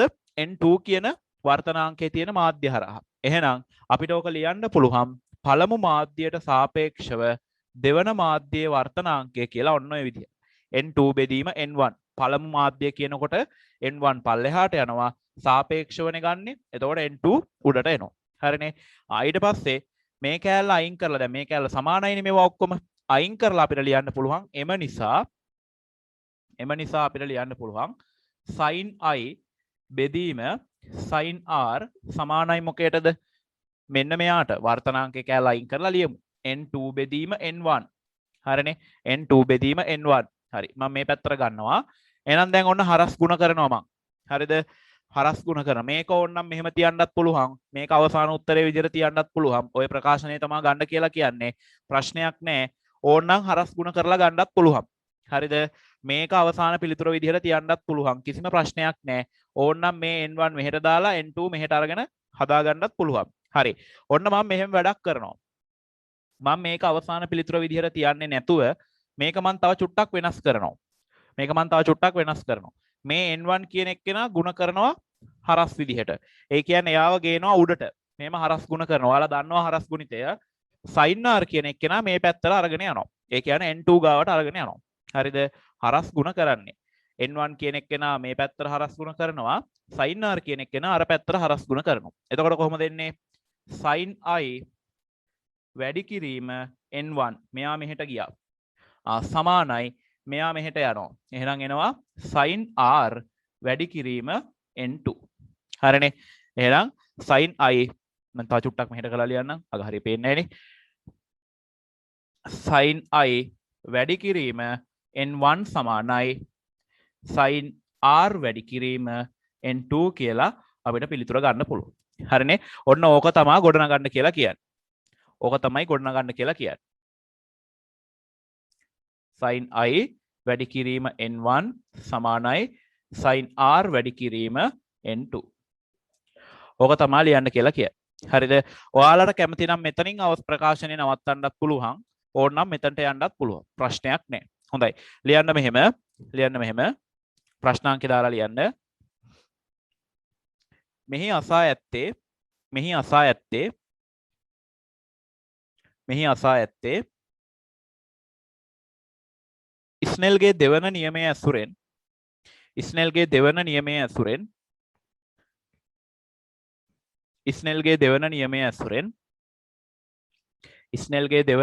ඇසුරෙන් ව්‍යුත්පන්න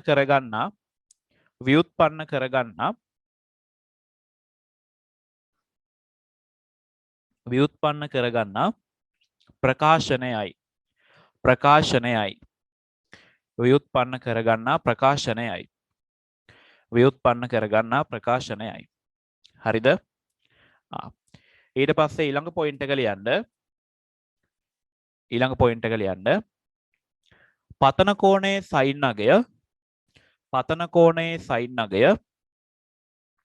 පතන කෝණයේ sin අගය sin අගය වර්තන කෝණයේ sin අගයට දරන අනුපාතය වර්තන කෝණයේ sin අගයට දරන අනුපාතය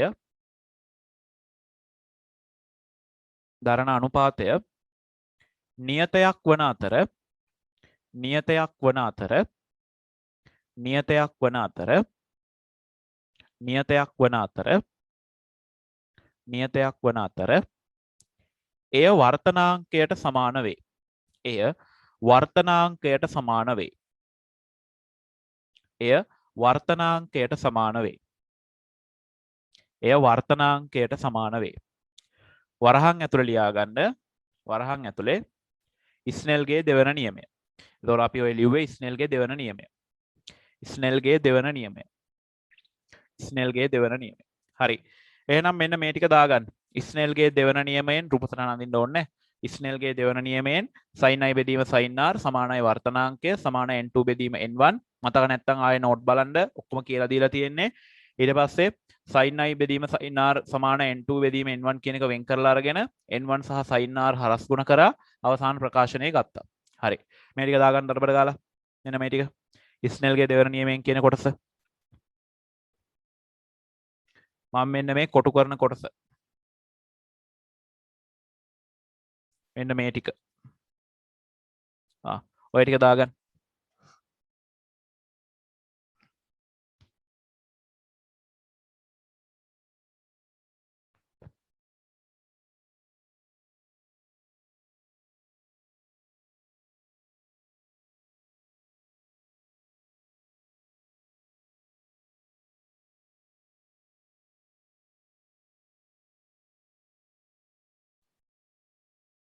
ඔව්වගේ කෝණ එන්නේ කොහොමද? ඔව්වා සේරම මම ඔයාලට කියලා දීලා තියෙන්නේ කිසිම හිස් තැනක් නැති වෙන්න. ඒ නිසා මෙවුවා හරියට කරගන්න. ඔය විශේෂයෙන් ඔය ෆිසික්ස් පාඩම් වල එහෙම ඔයාලට කිසිම තැනක මේ හිදසක් තියෙන්න බෑ. කිසිම තැනක හිදසක් නැහැ. ඔක්කොම කියලා දීලා තියෙන්නේ.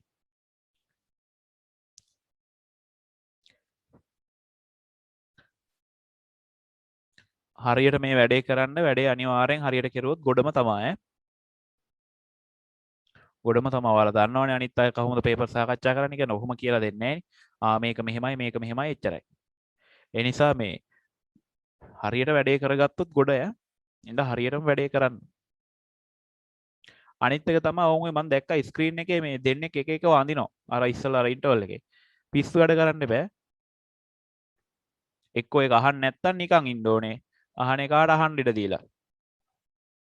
අහන එකාට ඒක බලන එකාට බලන්නත් නැහැ. එක එක වඳිනවා. මම දැක්කා දෙන්නේ මම නම් කියන්නේ නැහැ. ඉතින් කොල්ලෝ දෙන්නේ.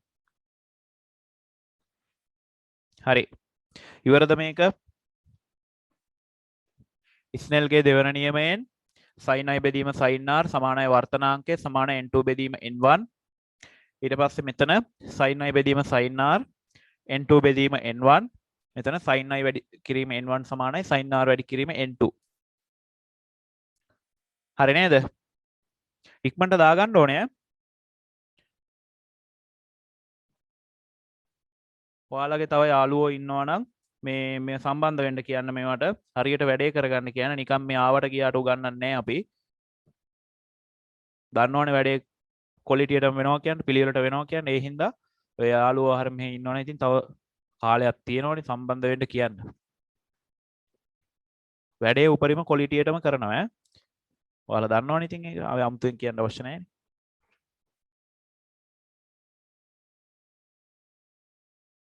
හරි. ඉවරයිනේ. ඊට පස්සේ තුන්වෙනි කොටසේ මොකද්ද බලන්න කියන්නේ?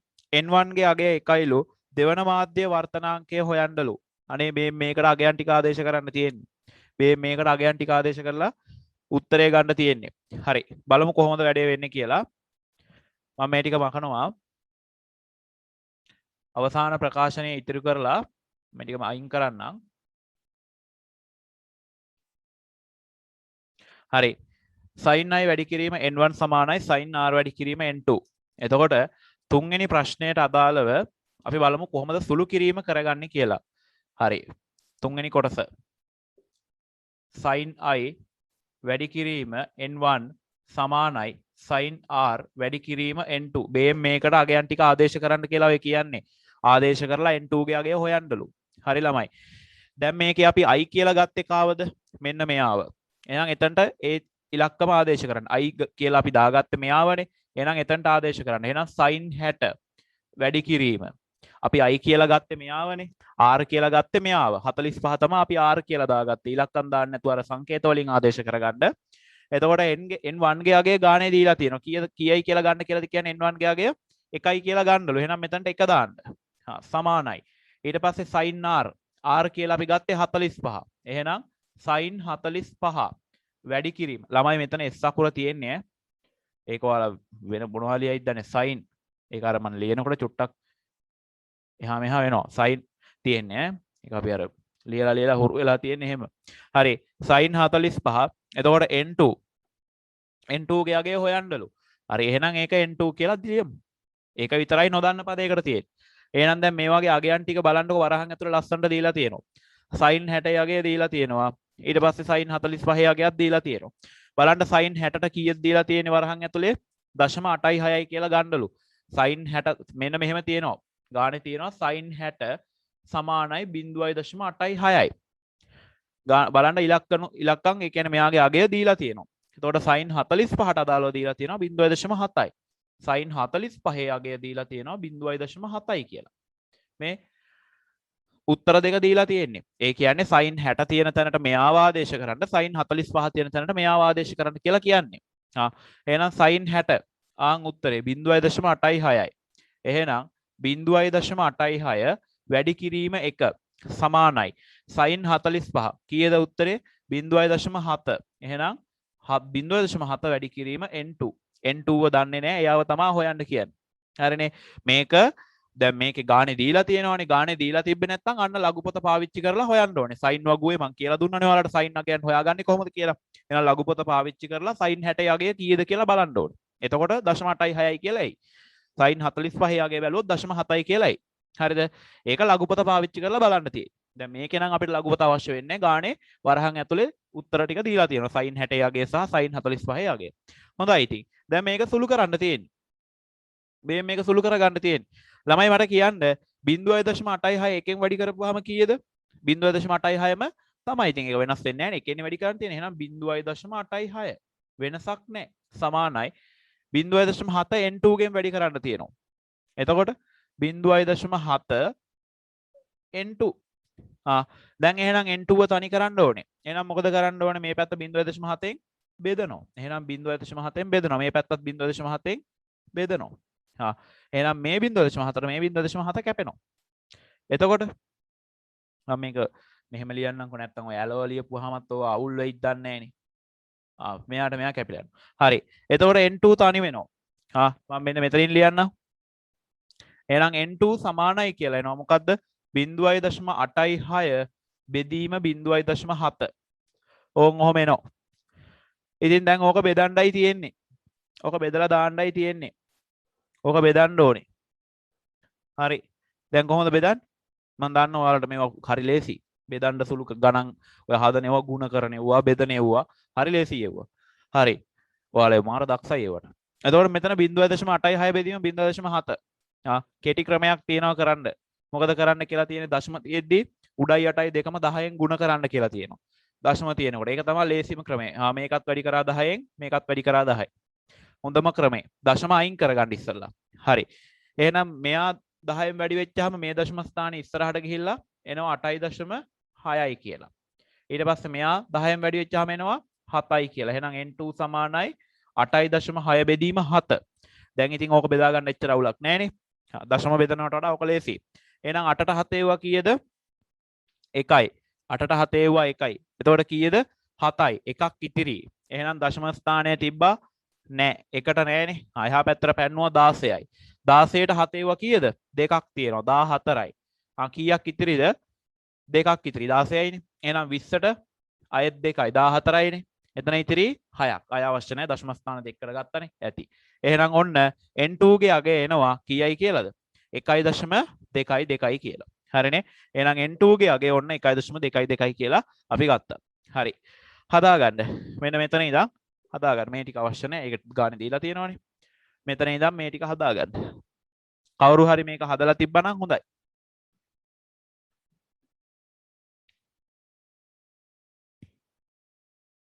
හදාගන්න ඉක්මනට.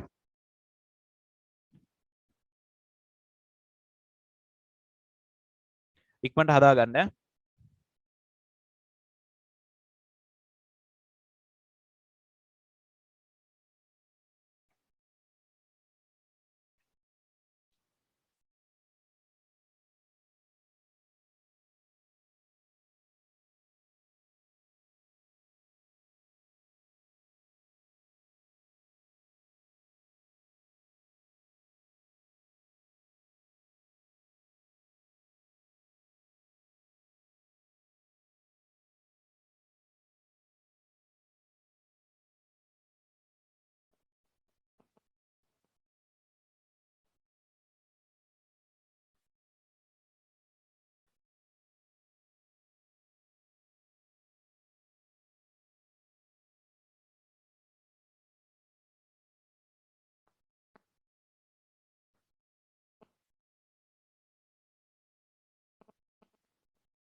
හරි. හදලා ඉවරයි තියන්නේ නේද?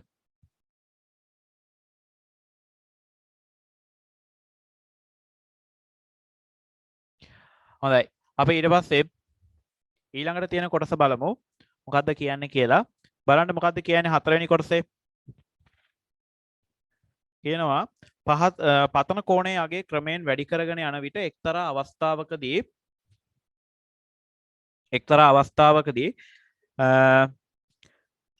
ආලෝක කිරණය CD අතුරු මුහුණත ඔස්සේ නිර්ගත වේ. මොකද කියන්නේ එක්තරා අවස්ථාවකදී මෙන්න මෙයාගේ පතන කෝණයගේ වැඩි කරගෙන යනකොට මෙතන මේක CD කියලා ලකුණු කරලා තියෙනවා. මෙයා AB කියලා ලකුණු කරලා තියෙනවා. මේ ආලෝක කිරණය එක් අවස්ථාවකදී මෙයා තුලින් යනවලු. ඒ කියන්නේ මේ CD අතුරු මුහුණත තුලින් යනවලු. CD අතුරු මුහුණත හරහා යනවලු. අපෙන් අහනවා ඊට පස්සේ ඒකේ පළවෙනි කොටස මෙම අවස්ථාවට අදාළව CD අතුරු මුහුණතේ පතන කෝණය කුමන නමකින් හඳුන්වයිද? හරි ළමයි. වැඩේ ඔන්න හොඳට තේරුම් ගන්න. මොකද්ද කියන්නේ කියලා. මොකද්ද මේකේ කියන්නේ? මේකේ කියන්නේ දැන් මම මේක අයින් කරන්නම්කෝ. මේක අයින් කළා වෙනම නිකන් සටහනක් නිකන් අඳින්නම්කෝ. හරි. මෙන්න මෙහෙම තියෙනවා. මේ තියෙන මාධ්‍යයට මෙහෙම එනවනේ දැන් ආලෝක කිරණයක්. ඒන ආලෝක කිරණේ පතන කෝණයගේ වැඩි කරනවලු. හරිද? පතන කෝණය කියන්නේ මේකව වැඩි කරනවලු. මෙයාව වැඩි කරනකොට යම් අවස්ථාවකදී මේ ආලෝක කිරණය CD අතුරු මුහුණත දිගේ යනවලු. මේක දිගේ යනවලු. හරිද? මෙයා වැඩි කරනකොට මෙයා ටික මෙහෙට වැඩි කරගෙන යනකොට මෙයා යම් අවස්ථාවකදී මෙහෙම CD මුහුණත දිගේ යනවලු. අන්න ඒ අවස්ථාවේදී CD මුහුණතට අදාළ පතන කෝණය හඳුන්වන නම. ඒ කියන්නේ CD මුහුණතට අදාළ පතන කෝණය කියන්නේ මෙයානේ මේකට ගිහිලා වදින එක්කෙනා. එතකොට මෙයා හඳුන්වන නම මොකද්ද කියලා අහන්නේ. හරිම ලේසි. මොකද්ද මේ කියන අවස්ථාව? මේ අවස්ථාවට අපි කියනවා මොකක් කියලාද? අවදි අවස්ථාව. අවදි අවස්ථාව. මොකද්ද ළමයි අවදි අවස්ථාව කියලා කියන්නේ? යම් ආලෝක කිරණයක පතන කෝණයගේ වැඩි කරගෙන යනකොට යම් අවස්ථාවකදී එම ආලෝක කිරණය ඊළඟ මාධ්‍යයට පිවිසෙනකොට එම මාධ්‍යයේ අතුරු මුහුණත දිගේ යනවා.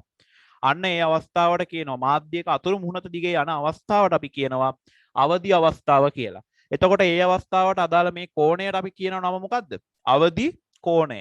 අපි එයාට කියනවා අවදි අවස්ථාවේදී කෝණයට අවදි කෝණය කියලා කියනවා. අවදි කෝණය කියලා අපි එයාව හඳුන්වනවා. එහෙනම් ඕකේ අහන්නේ ඔන්න ඔය නමයි. මෙම අවස්ථාවට අදාළ CD අතුරු මුහුණතේ පතන කෝණය කුමන නමකින් හඳුන්වයිද? මොකද්ද හඳුන්වන නම? අවදි කෝණය. හරි. ඊට පස්සේ ඒක වැඩි විස්තර අවශ්‍ය නැහැ. ඉතින් අවදි කෝණය කියලා ලියන්න. ඉතින් වෙන ඕකේ ඉතින් දෙන්න දෙයක්වත් නැහැ. නෝට් එකම තමයි ආයෙ දෙනවා නම් දෙන්න වෙන්නේ. පොත බලා ගන්න, ටියුට් එක බලා ගන්න. B කොටස කියනවා මෙම අවස්ථාවට අදාළව N2 N3 හා CD අතුරු මුහුණතේ පතන කෝණය අතර සම්බන්ධයක් ගොඩනගන්න. හරි. අයෙත් ඔන්න විජීය ප්‍රකාශනයක්. ඒ කියන්නේ අපිට ඉලක්කම් නැතුව ප්‍රකාශනයක් ගොඩනගන්න කියලා කියන්නේ. මේකේ මෙයා N3 කියලා ලකුණු කරලා තියෙනවා. මේක N2 කියලා ලකුණු කරලා තියෙනවා. ඕන් ඔය අවස්ථාවට අදාළ ස්නෙල් නියමය ඇසුරෙන් අයෙත් ප්‍රකාශනයක් ගොඩනගන්න කියලායි කියන්නේ. මම මේ කැලේ අයින් කරා. ඒ කැලේ වැඩක් නැති නිසා. හරි. දැන් කොහොමද මේ අවස්ථාවට අදාළ ප්‍රකාශනයක් අපි ගොඩනගාගන්නේ? සාමාන්‍යයෙන් අපි අවදි කෝණය සංකේතවත් කරන්නේ කාගෙන්ද? Capital C අකුරෙන්. එහෙනම් ඔන්න මෙයා අවදි කෝණය කියන එක අදහස් වෙන්නේ කැපිටල් C අකුර දැම්මා. එතකොට ළමයි මෙතන බලන්න වර්තන කෝණය යගේ කීයද? අභිලම්බය සහ කෝණය. අභිලම්බය සහ කිරණය. බලන්න කීයද? අංශක 90යි.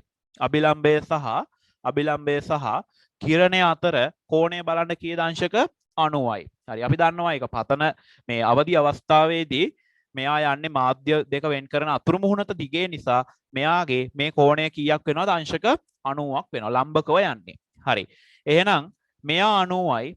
මෙයා අපි දන්නේ C කියලා දාගත්තා. මාධ්‍ය වර්තනාංකය N2ලු. මෙයාගේ මාධ්‍ය වර්තනාංකය N3. හොඳයි. අයත් ඉතින් ස්නෙල්ගේ දෙවන නියමයේ ගන්න තියෙන්නේ. එහෙනම් ඔන්න මම ලියනවා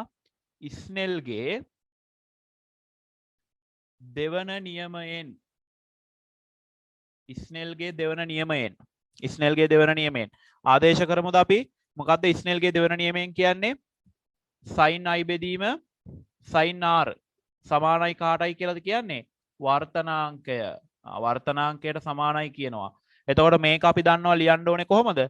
ඉස්සෙල්ලාම ආලෝකයේ යන මාධ්‍යයට සාපේක්ෂව දෙවැනියට ආලෝකයේ යන මාධ්‍ය. එහෙනම් අපිට ලියන්න පුළුවන් n3 බෙදීම n2. ඇයි මම එහෙම ලිව්වේ? මෙතනදී පළමු ආලෝකයේ ගමන් කරන මාධ්‍ය n2. මෙතනදී මෙයා ඉස්සෙල්ලාම යන්නේ. දෙවැනියට යන එක්කෙනා n3. එහෙනම් n2 පල්ලෙහාට ඇවිල්ලා n3 උඩට ගියා. හරි. දැන් අපි දන්නවා මේ කෑල්ල අයින් කරන්න පුළුවන්, මේක ගන්න පුළුවන්. එහෙනම් ලියනවා sin i බෙදීම sin r සමානයි n3 බෙදීම n2. හොඳයි නේද? හරි නේද? දැන් එහෙනම් මේකේ තියෙන දත්ත ටික ආදේශ කරමු. අපි i කියලා ගත්තේ මෙයාව. දන්නවා අපි ඒක අපි සාමාන්‍යයෙන් මේ ස්නෙල් සමීකරණය i ගෙන් සංකේතවත් කරේ මුල ඉඳන්ම පතන කෝණය. r ගෙන් සංකේතවත් කරේ කාවද වර්තන කෝණය. එහෙනම් C I වෙනුවට ඔන්න දැන් C ආදේශ කරන්න. එහෙනම් sin C බෙදීම ළමයි බලන්න sin 90 නේද මෙතන r ගයාගේ r 90යි නේද? එහෙනම් දාන්න sin 90 sin 90යි. හරි නේද? සමාන වෙනවා කාටද? n3 බෙදීම n2. හරි. ඔන්න මම මේ පැත්තට ගන්නවා. හරි. දැන් බලන්න sin c බෙදීම sin 90. ළමයි sin 90 අගය කීයද? මම ඔයාලට වගුවක් දීලා තියෙනවා sin වගුව. අංශක sin 30ට අදාළ අගය කීයද? sin 45ට අදාළ අගය කීයද? sin 60ට අදාළ අගය කීයද? sin 90ට අදාළ අගය කීයද කියලා තියෙනවා. නිකමට මතක් කරගමු අපි. sin 30 කීයද? භාගයයි. sin 45 එක යට මූල 2යි. sin 60 මූල 3 බෙදීම 2යි. sin 90 කීයද? 1යි. sin 90 අගය 1යි. එහෙනම් මෙතනට ඉලක්කම ආදේශ කරන්න sin c බෙදීම 1 sin 90 අගය 1යි. හරිද? නැත්නම් අපි ලියලා ඉමු ඒක. sin 90 සමානයි කාටද? 1ට. එම නිසා ආදේශ කරන්න පුළුවන් අපිට sin c බෙදීම 1 සමානයි n3 බෙදීම n2. හොඳට බලාගෙන ඉන්න මොකද්ද වෙන්නේ කියලා. හරි. දැන් එහෙනම් ළමයි මේක එකෙන් බෙදනවා කියලා කියන්නේ ඉතින් ඒකම නෙන්නේ උත්තරේ. එහෙනම් ඉතින් එක අයින් කරලා දාමු. එහෙනම් ඔන්න ප්‍රකාශනය එනවා sin c සමානයි n3 බෙදීම n2 කියලා. ඔන්න ඕක තමයි අපෙන් අහන්නේ. හරි. පල්ලෙහා පේන්නේ නැහනේ. එහෙනම් මම මෙතනට උඩට ගන්නම්. එතන ගන්නම්. එහෙනම් අපිට ඔන්න ප්‍රකාශනය ලියන්න පුළුවන් sin c සමානයි n3 බෙදීම n2. හරි නේද? මෙයාවයි අහන්නේ අපෙන්. sin c බෙදීම sin c සමානයි n3 බෙදීම n2. මෙතන දෙකේ ඉලක්කම තියෙන්නේ. හරි නේද? එහෙනම් ඔන්න ඕක තමයි අපෙන් අහන්නේ. අවදි කෝණයට අදාළ ප්‍රකාශනයක් ලියන්න කියලා නේද කියන්නේ? බලන්න පතන කෝණය සහ n2 n3 අතර සම්බන්ධයක්. මෙන්න පතන කෝණය. එයාට අපි අවදි කෝණය කියලා කියන්නේ. මෙන්න n3 සහ n2 එයාලා අතර සම්බන්ධය දෙන්න කියලා කියන්නේ. එහෙනම් දාගන්න මේක. හරි. මෙතනින් පටන් ගන්න. රූපය අඳ ගන්න. රූපය අඳින්න මෙතනට. කලින් ඒ වගේ රූපය අඳින්න නැතුණාට දැන් එකේ රූපය අඳින්න. රූපය අඳින්න CD දාගන්න. මේ පේපර් එකේ රූපේ තිබ්බට කමක් නැහැ මෙතනට දාගන්න. C n2 n3 ඒවා හරියට ලකුණු කරගන්න. ස්නෙල්ගේ දෙවන නියමයෙන් කියලා මේ සෙට් එක පල්ලෙහාට දාගන්න. ඉක්මන් කරන්න. ඔව්වා මං ඔයාලට සේරම උගන්වලා දීලා තියෙන්නේ ව්‍යුත්පන්න වෙන හැටි පවා කියලා දීලා තියෙන්නේ. ඔව්වා කොහොමද ගන්නෙ ඔක්කොම බලන්න ටියුට් වල පෙරලලා ඔය සේරම තියෙනවා. ඔයගේ ඔයාලට ඕනේ ප්‍රශ්නයකට පිළිතුරු ලියා ගන්න පුළුවන් වෙන විදිහට උගන්වලා තියෙන්නේ. කිසිම හිස්තැනක් නැහැ. බලන්නකො නිකමට ඕන නම් ටියුට් එක පෙරලලා ඔය වගේ ඒවන කරලා නැද්ද අපි කියලා.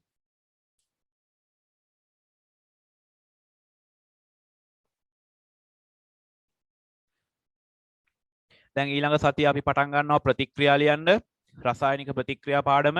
එතකොට රසායනික ප්‍රතික්‍රියා පාඩමේ ඔයාලට සමීකරණ ලියනෙවුවා ප්‍රතික්‍රියා ලියනෙවුවා ගැටලු සහගත තැන් ඇති. ගැටලු සහගත තැන් ඇති. ඉස්කෝලේ උගන්වලා තියෙනවා නම් ඒ වගේ නෝට් බලන්න. නෝට් බලන්න ඊට පස්සේ ඉගෙනුවාට පස්සේ ලොකු වෙනසක් වෙයි. කෙටි ක්‍රම ගොඩක් තියෙනවා කියලා දෙන්න. ඔයාලට කටපාඩම් කරන්න නැතුව හැදෙන ප්‍රතිඵල මොනවාද කියලා ලියාගන්න ක්‍රමයක් තියෙනවා මං ගාව. මං කියලා දෙන්නම් ඒක පාඩම උගන්වද්දී.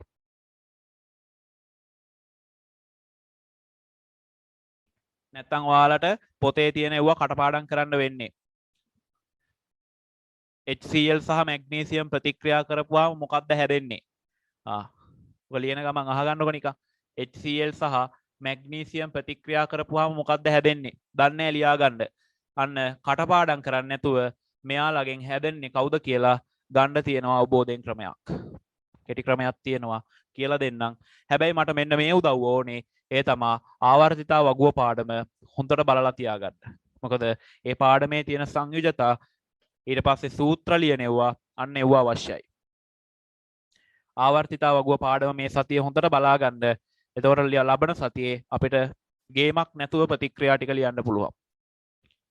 ඕනේ ප්‍රතික්‍රියාවක් අපිට ප්‍රතිබල දීලා තිබ්බේ නැති වුණාට කටපාඩම් කරේ නැති වුණාට ගලපලා ගන්න පුළුවන් ක්‍රමයක් තියෙනවා. ඕනේ එකකට ලීව හැකි. ඔයාලගේ මට්ටමේ ප්‍රතික්‍රියා ඕනේ එකකට ලීව හැකි. හැබැයි ආවර්තිතා වගුව හොඳට මතක තියෙන්න ඕනේ. හොඳට ආවර්තිතා වගුව මතක තියාගන්න මේ සතිය හොඳට පාඩම් කරන්න එක. දොර වැඩේ ගොඩ.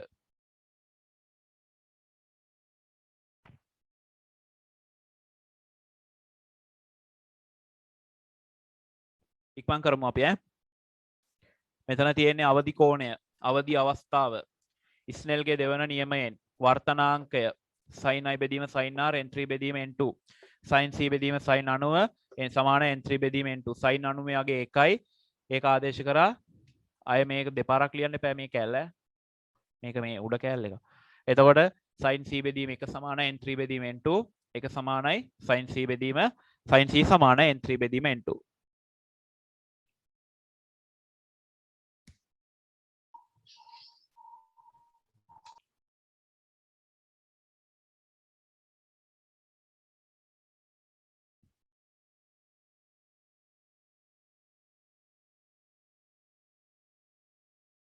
ඉක්මන්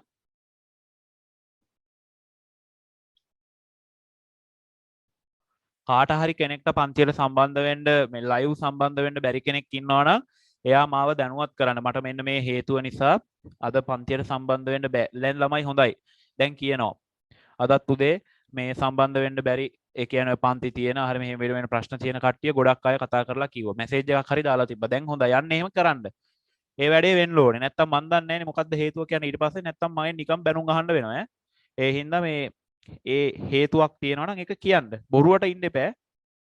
බොරුවට ඉන්නේ නැතුව හේතුව කියන්න. නැත්තම් නිකරුණේ මයෙන් බැනුම් අහන්න වෙනවා. හිටියේ නැත්තම් ආයෙ මං අමතනවා જાතිය ඈ. වැඩේ කරන්න ඕනේ හරියට. දැන් මේ කොල්ලෝ කීප දෙනෙක් ඉන්නවා දැන් දෙන්නෙක් තුන් දෙනෙක් නම් හරි සිම්බල් මිමිගලා ක්ලාස් එකේ දැන් තව එකෙක් දෙන්නෙක් ඉන්නවා අල්ලගන්න. බහුතරයක් දැන් කීප දෙනෙක් හරි තව ඉන්නවා සෙට් එකක්.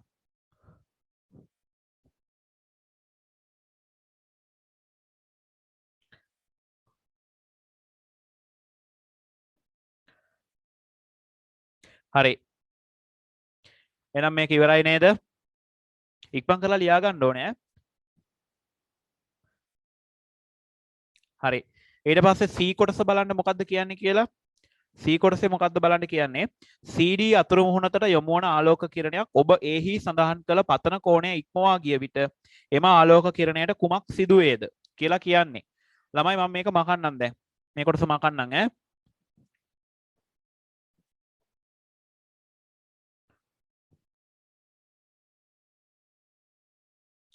මේක මකන්නම්.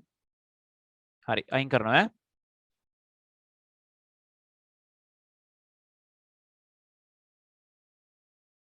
හරි. දැන් මොකද්ද කියන්නේ? මොකද්ද කියන්නේ? දැන් අපි මේකේ කතා කරේ අවදි අවස්ථාව ගැනනේ. මේ කෝණය ටික ටික වැඩි වෙනවලු. ඒ කියන්නේ අර පල්ලෙහා තිබ්බ පතන කෝණය අපි අර මැකුවේ දැන් ඉස්සල්ලා. මෙන්න මේ කෝණය තව ටික වැඩි කරනවලු. ළමයි ඉතින් කියන්න වැඩි වෙනකොට මොකද වෙන්නේ? මූත් වැඩි වෙනවා. මූත් වැඩි වෙනවා. අවදි කෝණය වැඩි වෙද්දි මොකද වෙන්නේ? මෙයා හැරෙනවා කෙලින්ම මේ පැත්තට. මොකක්ද ඒකට අපි කියන්නේ? පූර්ණ අභ්‍යන්තර පරාවර්තනය. එහෙනම් මේ කෝණය වැඩි කරන්න අවදි කෝණය වැඩි වෙනවා. අවදි කෝණය වැඩි වෙනකොට මොකද වෙන්නේ? මෙයා කෙලින්ම අර පැත්තට වර්තනය වෙන්නේ නැතුව නැවතත් මුල් මාධ්‍යයටම පිවිසෙනවා. අපි ඒකට කියනවා නමක් මොකද්ද? පූර්ණ අභ්‍යන්තර පරාවර්තනය. හරි. ලියන්න මෙහෙම තර ලකුණක් දාලා පතන කෝණයේ අගය ක්‍රමයෙන් වැඩි කරන විට පතන කෝණයේ අගය ක්‍රමයෙන් වැඩි කරන විට පතන කෝණයේ අගය ක්‍රමයෙන් වැඩි කරන විට පතන කෝණයේ අගය ක්‍රමයෙන් වැඩි කරන විට පතන කෝණයේ අගය ක්‍රමයෙන් වැඩි කරන විට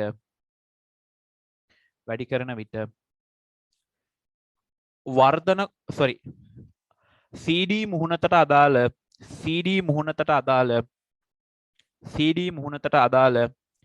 පතන කෝණයද වැඩිවන නිසා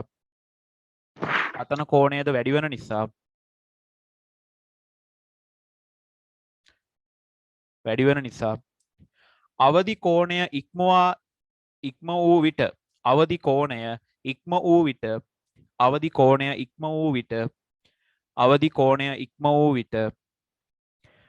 කෝණය ඉක්ම වූ විට අවදි කෝණය ඉක්ම වූ විට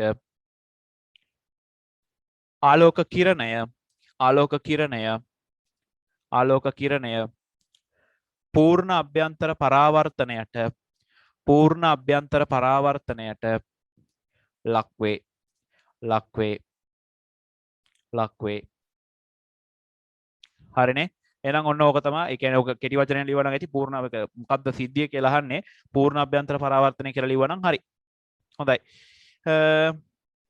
එහෙනම් අපි දෙවෙනි පේපර් එකේ තව මට ඔකේ සාකච්ඡා කරන්න ඕනේ ප්‍රශ්න තියෙනවා ඔය තුන්වෙනි ප්‍රශ්නේ A කොටස සහ හතරවෙනි ප්‍රශ්නේ A කොටස අපි ඒක පස්සේ සාකච්ඡා කරමු.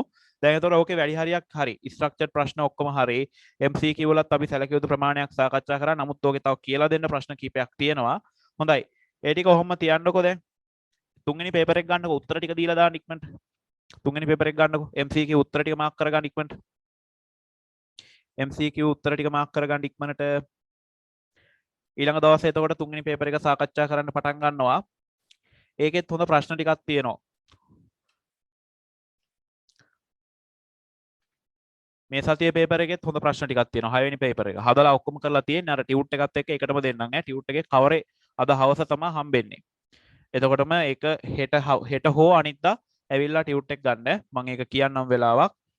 හෙට හවස හෝ අනිද්දා හවස. අද හවස තමයි ටියුට් එකේ කවරේ හම්බෙන්නේ. සෙට් එකම එකට දෙන්නම්. ටියුට් දෙකක් තියෙනවා, පේපර් එකක් තියෙනවා. ප්‍රතික්‍රියා රසායනික ප්‍රතික්‍රියා පාඩමේ ටියුට් එකයි ජීවීන්ගේ ලක්ෂණ පාඩමේ ටියුට් එකයි. එකයි පේපර් එකයි 6 වෙනි පේපර් එක. හරි. උත්තර ටික දාගමු. උත්තර ටික දාගමු අපි. ගන්නකො තුන්වෙනි පේපර් එක. තුන්වෙනි පේපර් එක. හරි. පළවෙනි ඔන්න මාක් කරගන්න රතු පෑනෙන් දාගන්න. පළවෙනි එකට 4. පස්සේ සාකච්ඡා කරමු. දැනට උත්තර ටික මාක් කරගන්න. පළවෙනි එකට 4. පේපර් එක ළඟ නැත්තම් ඔය කොලේක හරි ලියා ගන්න. එකට 4. දෙකට 1. දෙකට 1. ඔය තුන්වෙනි ප්‍රශ්නේ පොඩ්ඩක් ළමයි තියන්න. ඒකේ චූටි ගැටලුවක් තියෙනවා. ඒක මම පස්සේ විසඳන්නම් ඈ. ඒකේ පොඩි අවුලක් තියෙනවා. ඒ තුන්වෙනි ප්‍රශ්නේ. තුන්වෙනි ප්‍රශ්න ඔහොම තියන්න. හතරවෙනි ප්‍රශ්නෙට අදාළව උත්තරේ 2.